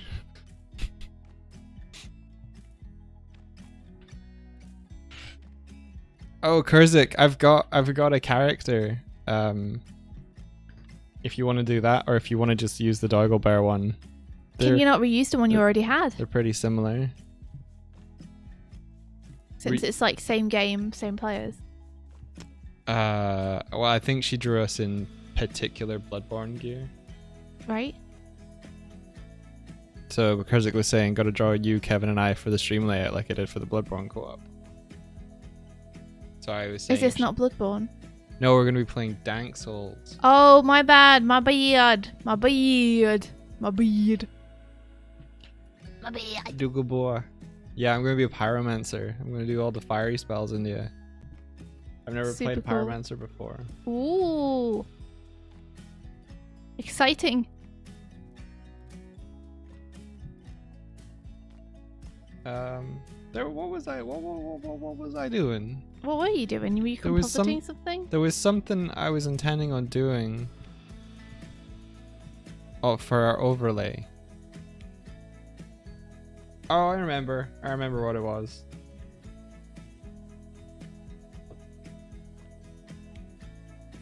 I'm gonna add a reset button because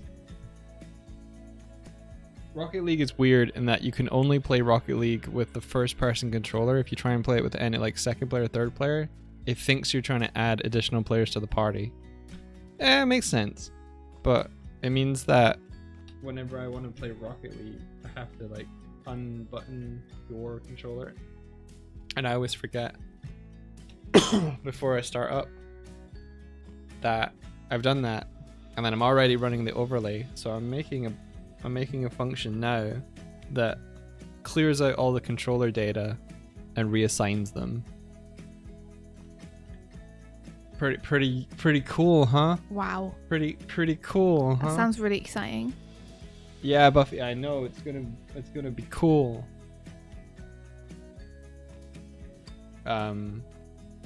So I think it's riveting stuff. If Doig plays WoW, is he a druid? Yeah, probably. I'm a druid in D&D.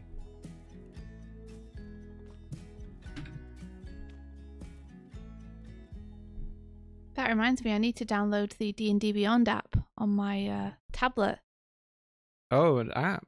That's cool. Yeah, because apparently there's an app, so I'm gonna try and get that. This is me when I run out of patience for cleanup, and I'm like, just give me the right line by luck.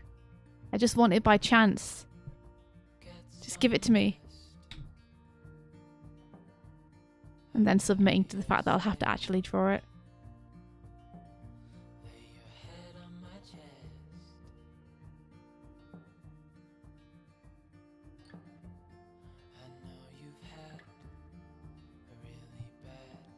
Okay, so we need... Oh, how'd you get into Discord server? Yeah, send an email over to doigswift@gmail.com.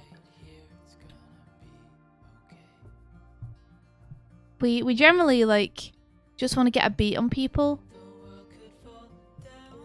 Like, we want to get a beat on people's personalities. We want to get a beat on what kind of level people are at and what they want to learn. Like, it might just be that we want to get to know you a little bit more before inviting you in, because we want to make sure that the ecosystem that is the server is full of people who will like gel together well, essentially.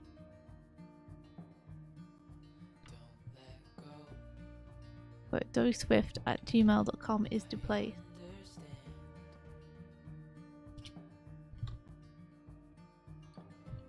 No, Ula! You see, this is exactly why I didn't want any of you guys to help me. I was like, it feels like free labor. Feels like we're using people for free labor, and I'm not about that.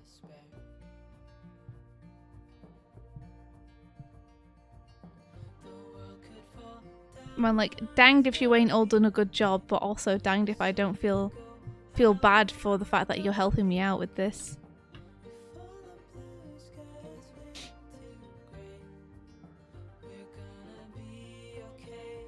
It's a pyramid scheme. Ah, the pyramid scheme of animation.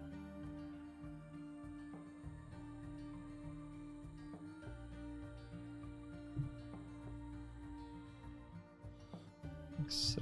Well, Bunyan said, can I have a cookie? Give one to your cats as well. I remember you had a cat cam at one point. We do. This is there's one cat. She's called Buffy. She's our flatmate's cat. She is hungry all the time. She hates cuddles and physical contact. And that's it. That's her.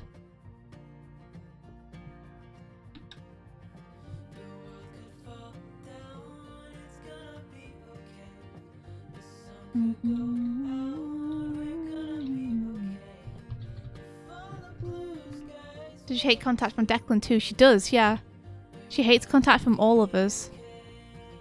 I'd say she probably hates contact from me the most. But maybe I just feel like that because it's me. Because I am me. So I feel like personally affronted. She doesn't like being held all that much. Or like, no, she I think doesn't. she's fine when she feels settled, but she doesn't let herself become settled in any easy fashion. Like, the closest you'll get to affection is you'll be like working on something or sat on the sofa, and she'll come and she'll sit like at the other end of the sofa. She'll be as far away as she can get from you, but she'll still be on the sofa with you. And then if you try to like pet her or lift her up or cuddle her, she'll run away. Run away. Yeah. Every time you say run away now, I remember that part in the Animal Crossing playthrough. It's like, no, I wish to be free. Run away. Run away. Can you send the email now? Yeah, you can send an email whenever you want to.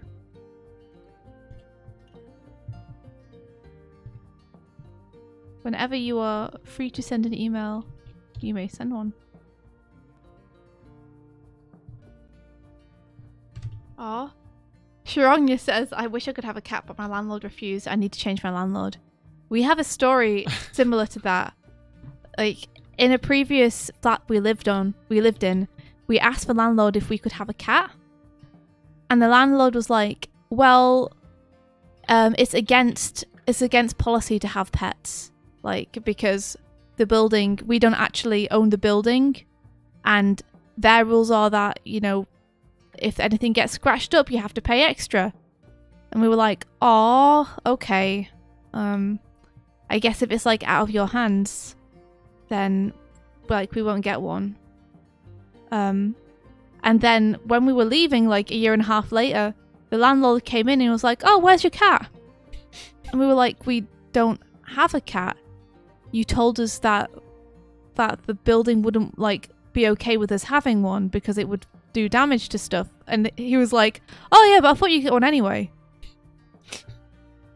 We were like, could have been a little more explicit about that when we directly asked you if you were okay with us getting one. Yeah. He didn't have to say it, did he? Like, it's like, oh, we figured you would just get one anyway. Or like, it's like, well, why didn't you tell us that you were fine with us having one, but to be careful because if, you know, the building found out, they wouldn't be okay with it.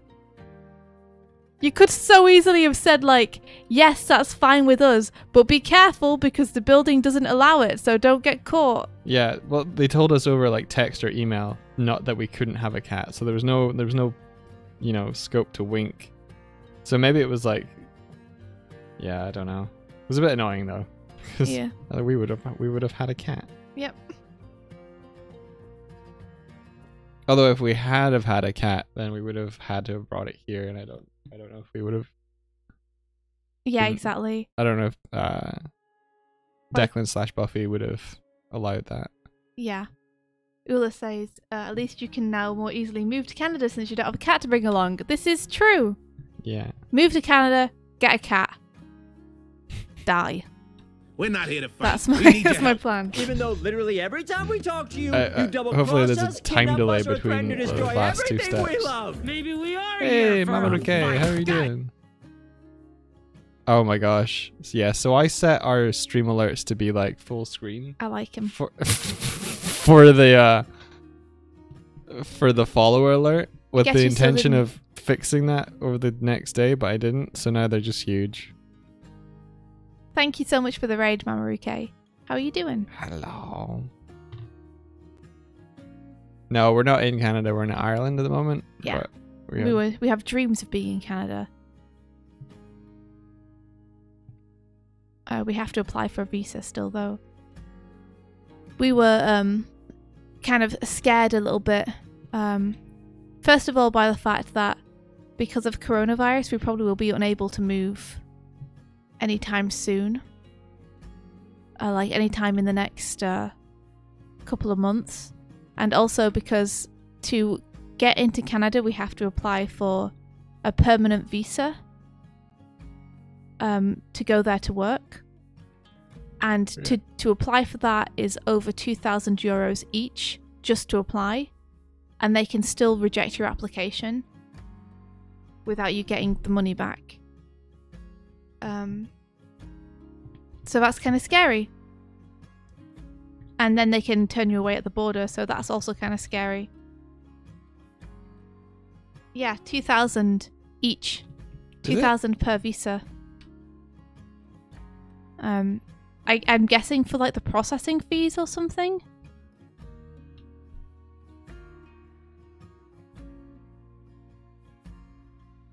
maybe it'd be easier to get hired at something like Mercury.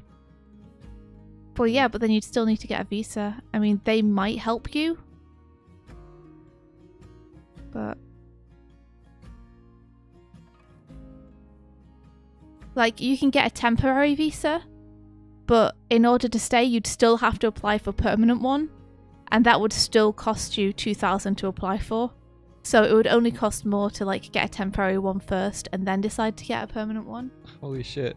Sharonia says, I did my internship in Canada without the visa. My friends who were coming with me got banned. Canada. How did they get banned from Canada? What the heck?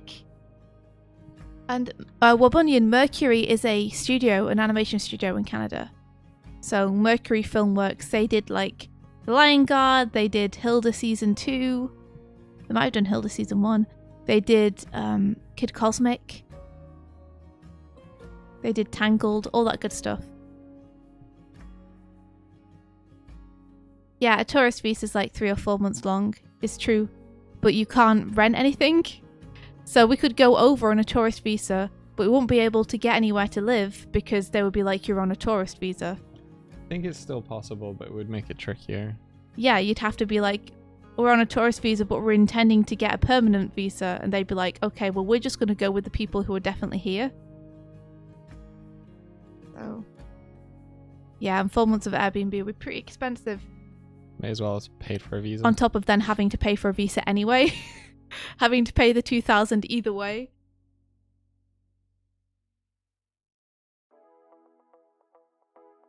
So yeah, it seems like the only thing we can do is just to suck it up and pay the $2,000 each. We just want to make sure that we're definitely ready to go. Yeah. Because I think that it only lasts for a limited time. Like, for you to use it. I think when you get the permanent visa, you have like a number of months to go over. Really? I think so. If you don't have a number of months to go over, we should just go for it. But I thought I remembered Matt Allen from Hardlight telling us about how he and his girlfriend got visas for Canada and how they had like a year to use them. I think if that might be a different kind, like maybe it was like a visitor's visa for the year. Mm-hmm. Maybe it didn't go, then it expired. I don't think if you get a permanent one, that by the sheer name of it, I don't think it expires. You don't think? I mean, I think it expires if you don't go to Canada. Oh, okay. Like, because otherwise they'd just have a bunch of people applying for visas and then not going to Canada. Like, I think they revoke it if you don't actually go over there within a certain amount of time. Okay. Because they're like, what are you playing at? You've taken a position away from someone who would have actually come here and helped our economy. I suppose so.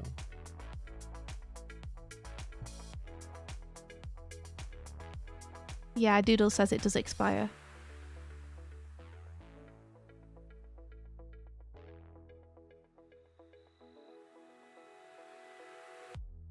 What's required to be your permanent visa application? Aside from the money, I think you just have to provide them a lot of details about yourself. And then I think you have to do, obviously a COVID test before you go over.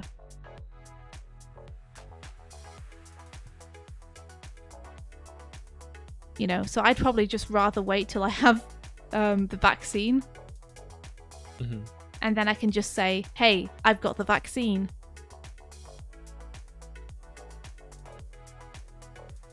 Which I'm assuming would change things a little bit.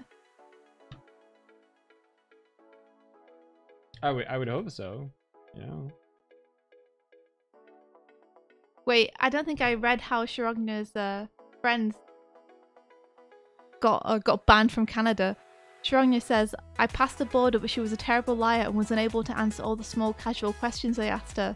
So they banned her. They were like, you can't come in. Oh my gosh. Banned or just didn't allow her entry?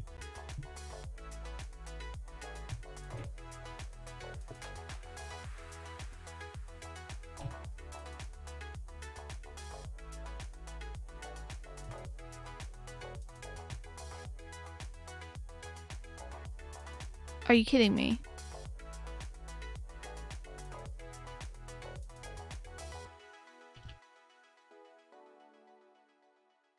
I need to turn the camera peg off is what I need to do. That would be the smart thing to do. I'm doing a learn. Okay. It's almost the key. It's nearly the key, guys. I got pretty close to it being the key.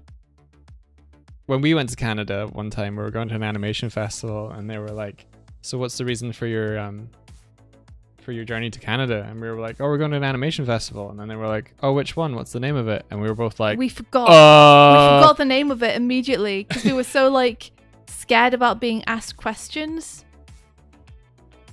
Luckily they still let us in. Well, we forgot for a moment, and we were like, "Oh, it's the Ottawa animation. It's the international animation." We were like, "What is it? Our Ottawa International Animation. Ottawa International Animation Festival." It's a bit of a mouthful when you're like 12 hours on a plane or something. Wait, yeah, no, I it wasn't would've been expecting 8. to be asked questions either. Like, I was not forewarned that we would be interrogated. We had to that trip. We were gonna fly back through Newark, which meant that we had to get like US like pass-through visas or some shit like that, but we didn't know.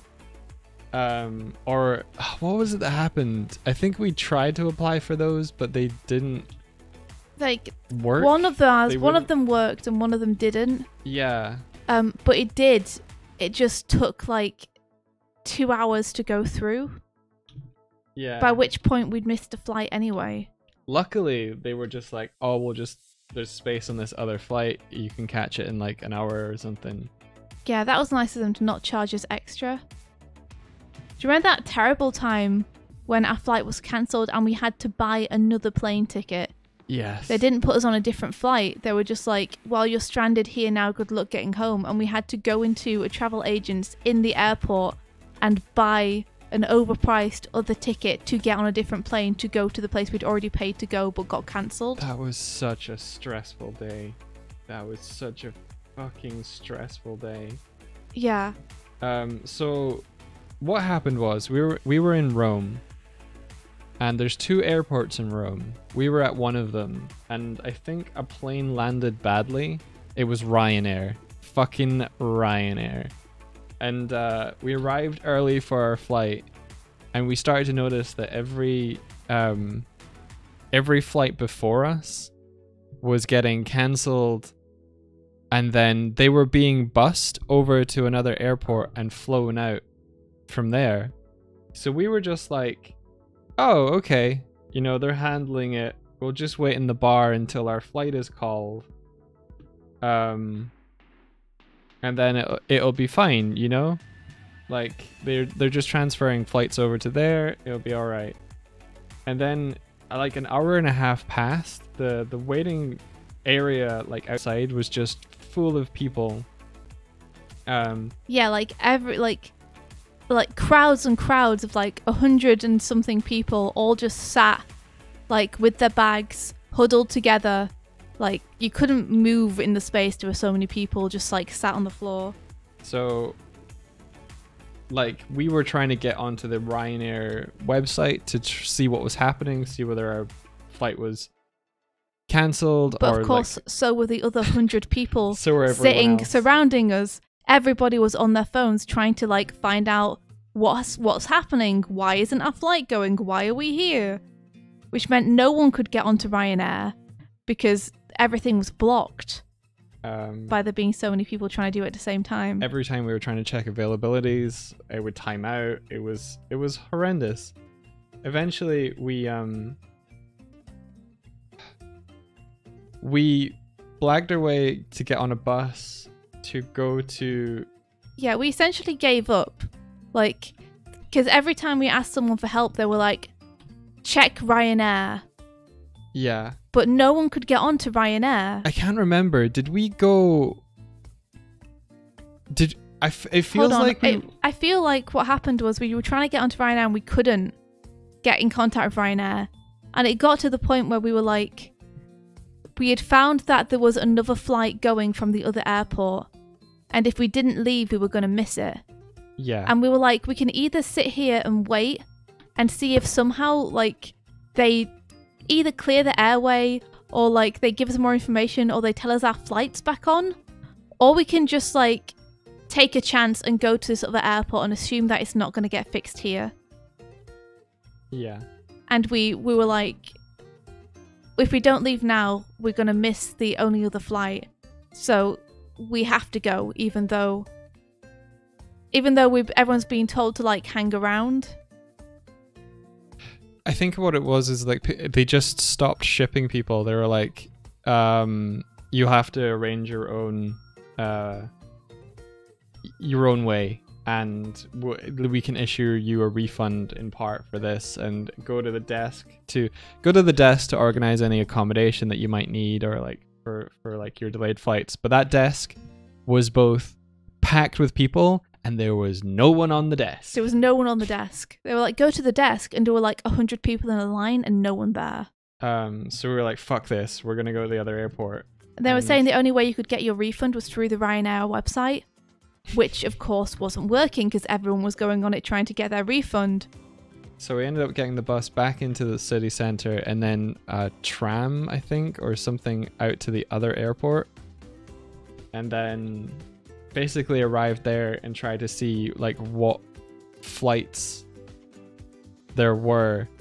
I think we ran around that airport like just stressed out of our minds. We eventually found a travel agent, and we basically just went in and went, hi, can you get us home? Can you get us home?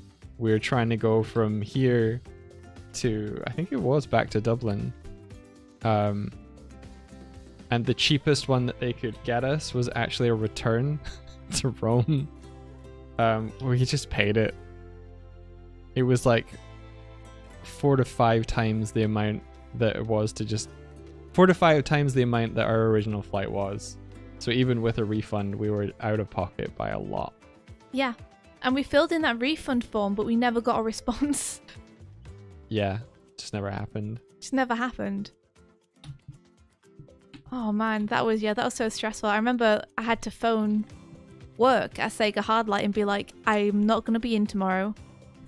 Because, were we still in Lamington? Oh, okay. Yeah, because I remember being like, I'm really sorry. I know I said I'd be back at work tomorrow, but our flight's been cancelled and we don't know if we're going to be able to find another one, and we might be stuck here.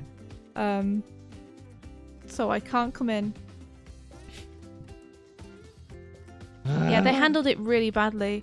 The fact that we kept being pointed to the website as our only source of information, but they knew, because people were complaining about it, that the website was not functional because of the amount of people trying to get onto it on this crappy little Wi-Fi connection they had.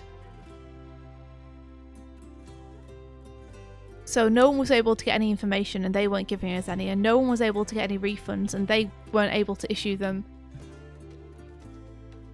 And like, their version of helping people get onto another flight was just go to this other airport. You have to make your own way there.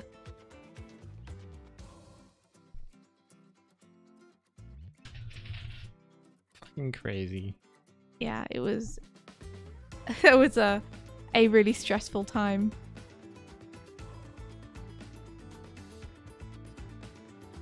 The actual trip to Rome was awesome. Amazing. Yeah. Maybe it was karma because we had such a good time in Rome.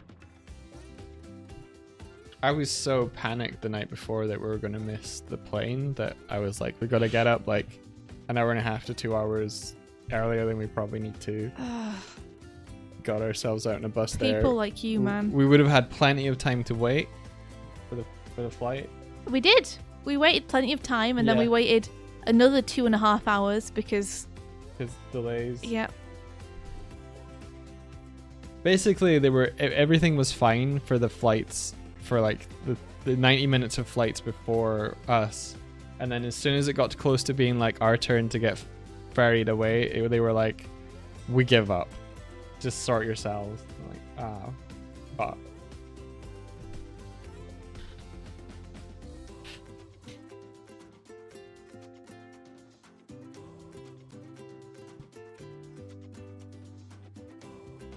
Yeah. Doodles says, it's so annoying, is Ryanair one of the most common flights, cheapest too, but oh my gosh, if something goes wrong, That's the thing, is like I frequently use Ryanair because they're the cheapest. I'm just like, man, it's a 40-minute flight from here to England. If I'm okay being uncomfortable for 40 minutes, like if I can get it cheap, that's amazing. But man, if stuff goes wrong, you know, it's always going to be Ryanair. Like, you're paying less, but you're gambling with the fact that they are awful. And if something happens, like, you're going to be screwed if you're with Ryanair.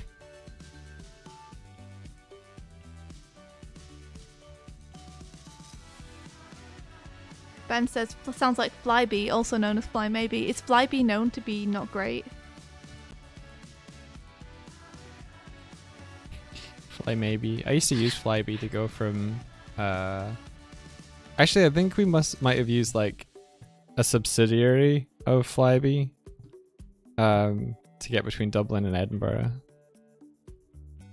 Oh no.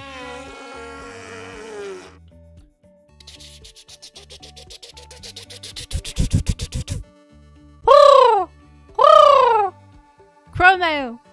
We have a Chromail from Chimera Animates who says, so I just sent the mail and then realised that I spelled amateur wrong. Please don't judge me on that. Oh, we're gonna judge you so hard. Oh, you didn't spell amateur right. That's one black mark in my black book of spelling. Where I keep records of anyone who spells anything badly. That's okay, don't worry about it. It happens. It happens to me too. Every day. Every day.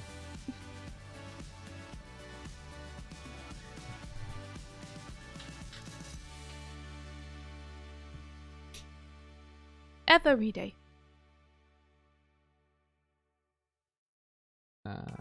Every spelling mistake is one letter on India's death note. It's true. You all thought you got away with it, but I remember that time that you spelled that word wrong. I remember it. You might not, because it was a relatively small incident to you, but I remember it.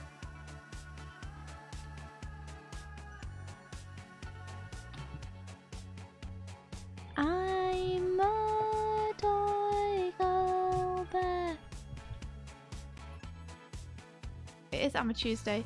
In fact, speaking of which, it's past 10:30, which means it's time for us to wrap this up like a mummy. Alright. Wrap this up like Slim Shady. Alright. Wrap this up like Santa Claus. Alright. Alright. I'm making you why. I'm making you wangy. Whoa!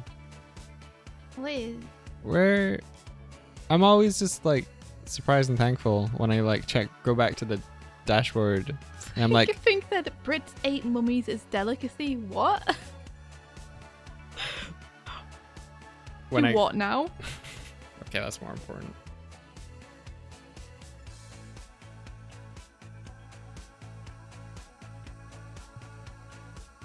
I can't even read what that says, Sheep. She says, so if I spill a British and water bottle, how many letters is that in the death note? I mean, you're forgiven for using a proper English accent. They made tea, did they?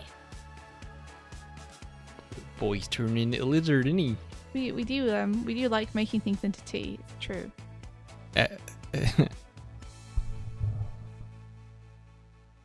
You're already dead, sheep. Okay. All right, Master Wayne. My cocaine. My cocaine. You do a quite good one. Thank you. Oh. Batman. I can't, but you can. Can you say, why do we fall down, Master Wayne? No, I can't. Can you just too say? scared now. Can you just say, Batman? Batman. Cool. He was a good Alfred. He was. I liked him. I think my favorite Alfred is from Holy Musical Batman, though. Holy musical Batman. Alfred, who is also like Scottish Alfred, and also Chinese Alfred, and also Spider-Man. Well, yeah, he did. He did become Spider-Man, didn't he? Yeah. You don't know the musical Batman. It's called Holy Musical Batman, and it's an amateur production, but it's very good. Batman loves a circus. It's a comedy, so don't go into it expecting it to be like not ridiculously camp. It's really funny. What was it? It's very good. It's great. I think you'll really enjoy it. If you like musicals, if you like Batman, if you like funny shit, I think you'll really like it. I liked Alfred too. I was like a little bit uncomfortable with like the Chinese stereotype. I don't know if that's okay to do. That doesn't feel okay to do. It doesn't sit right with me. What's this? Just like, you know, when Alfred is being different people that aren't Alfred. Oh. And they're just stereotypes. I think in that context, he's deliberately bad. Yeah, in that context, you're meant to be laughing at Alfred, not at Chinese people. You're like, Alfred is dumb. Yeah. Yeah. And Batman is dumb too.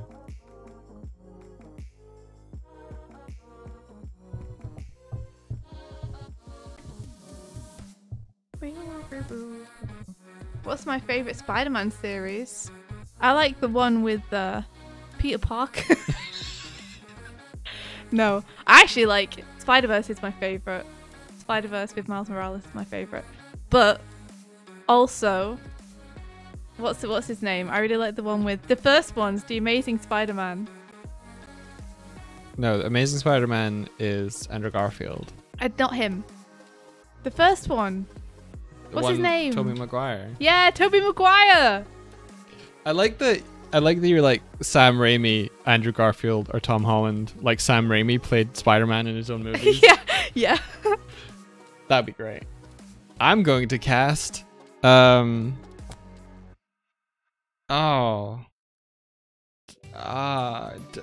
Dunst to play alongside me. Girl next door. Kirsten Dunst was a great choice. Slightly adequate Spider-Man was not a good idea for a scene.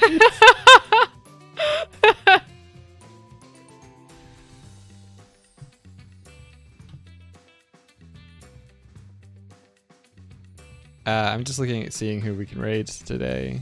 Cool. Cool.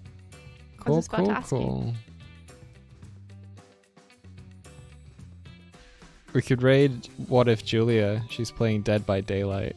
Well, that could be fun. You guys want to go and see What If Julia either survive or murder people? She might be the killer. First time killing, yeah. Let's do that today.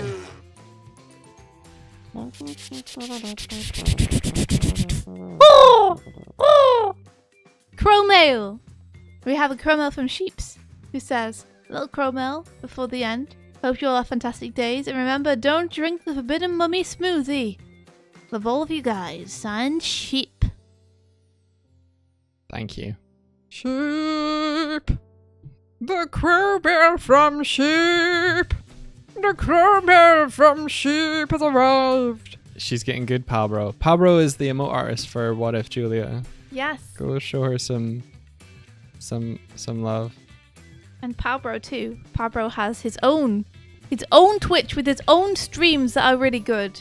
Can we shout out to Palbro? I did it. Yeah! We all did it. Everybody did it. Wonderful.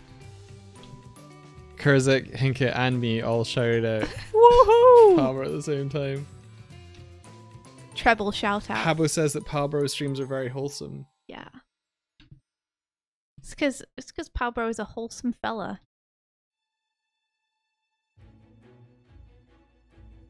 Thank you very Deserves much. all Thanks of for coming things. by. Yeah. Thank you We did guys. this today. And I did some inking. And I did some thinking. Now I'm gonna go and do some drinking. From the thinking well. Yes. I will be Alrighty. clinking my glasses together while I drink. Say goodbye, India. Goodbye, India.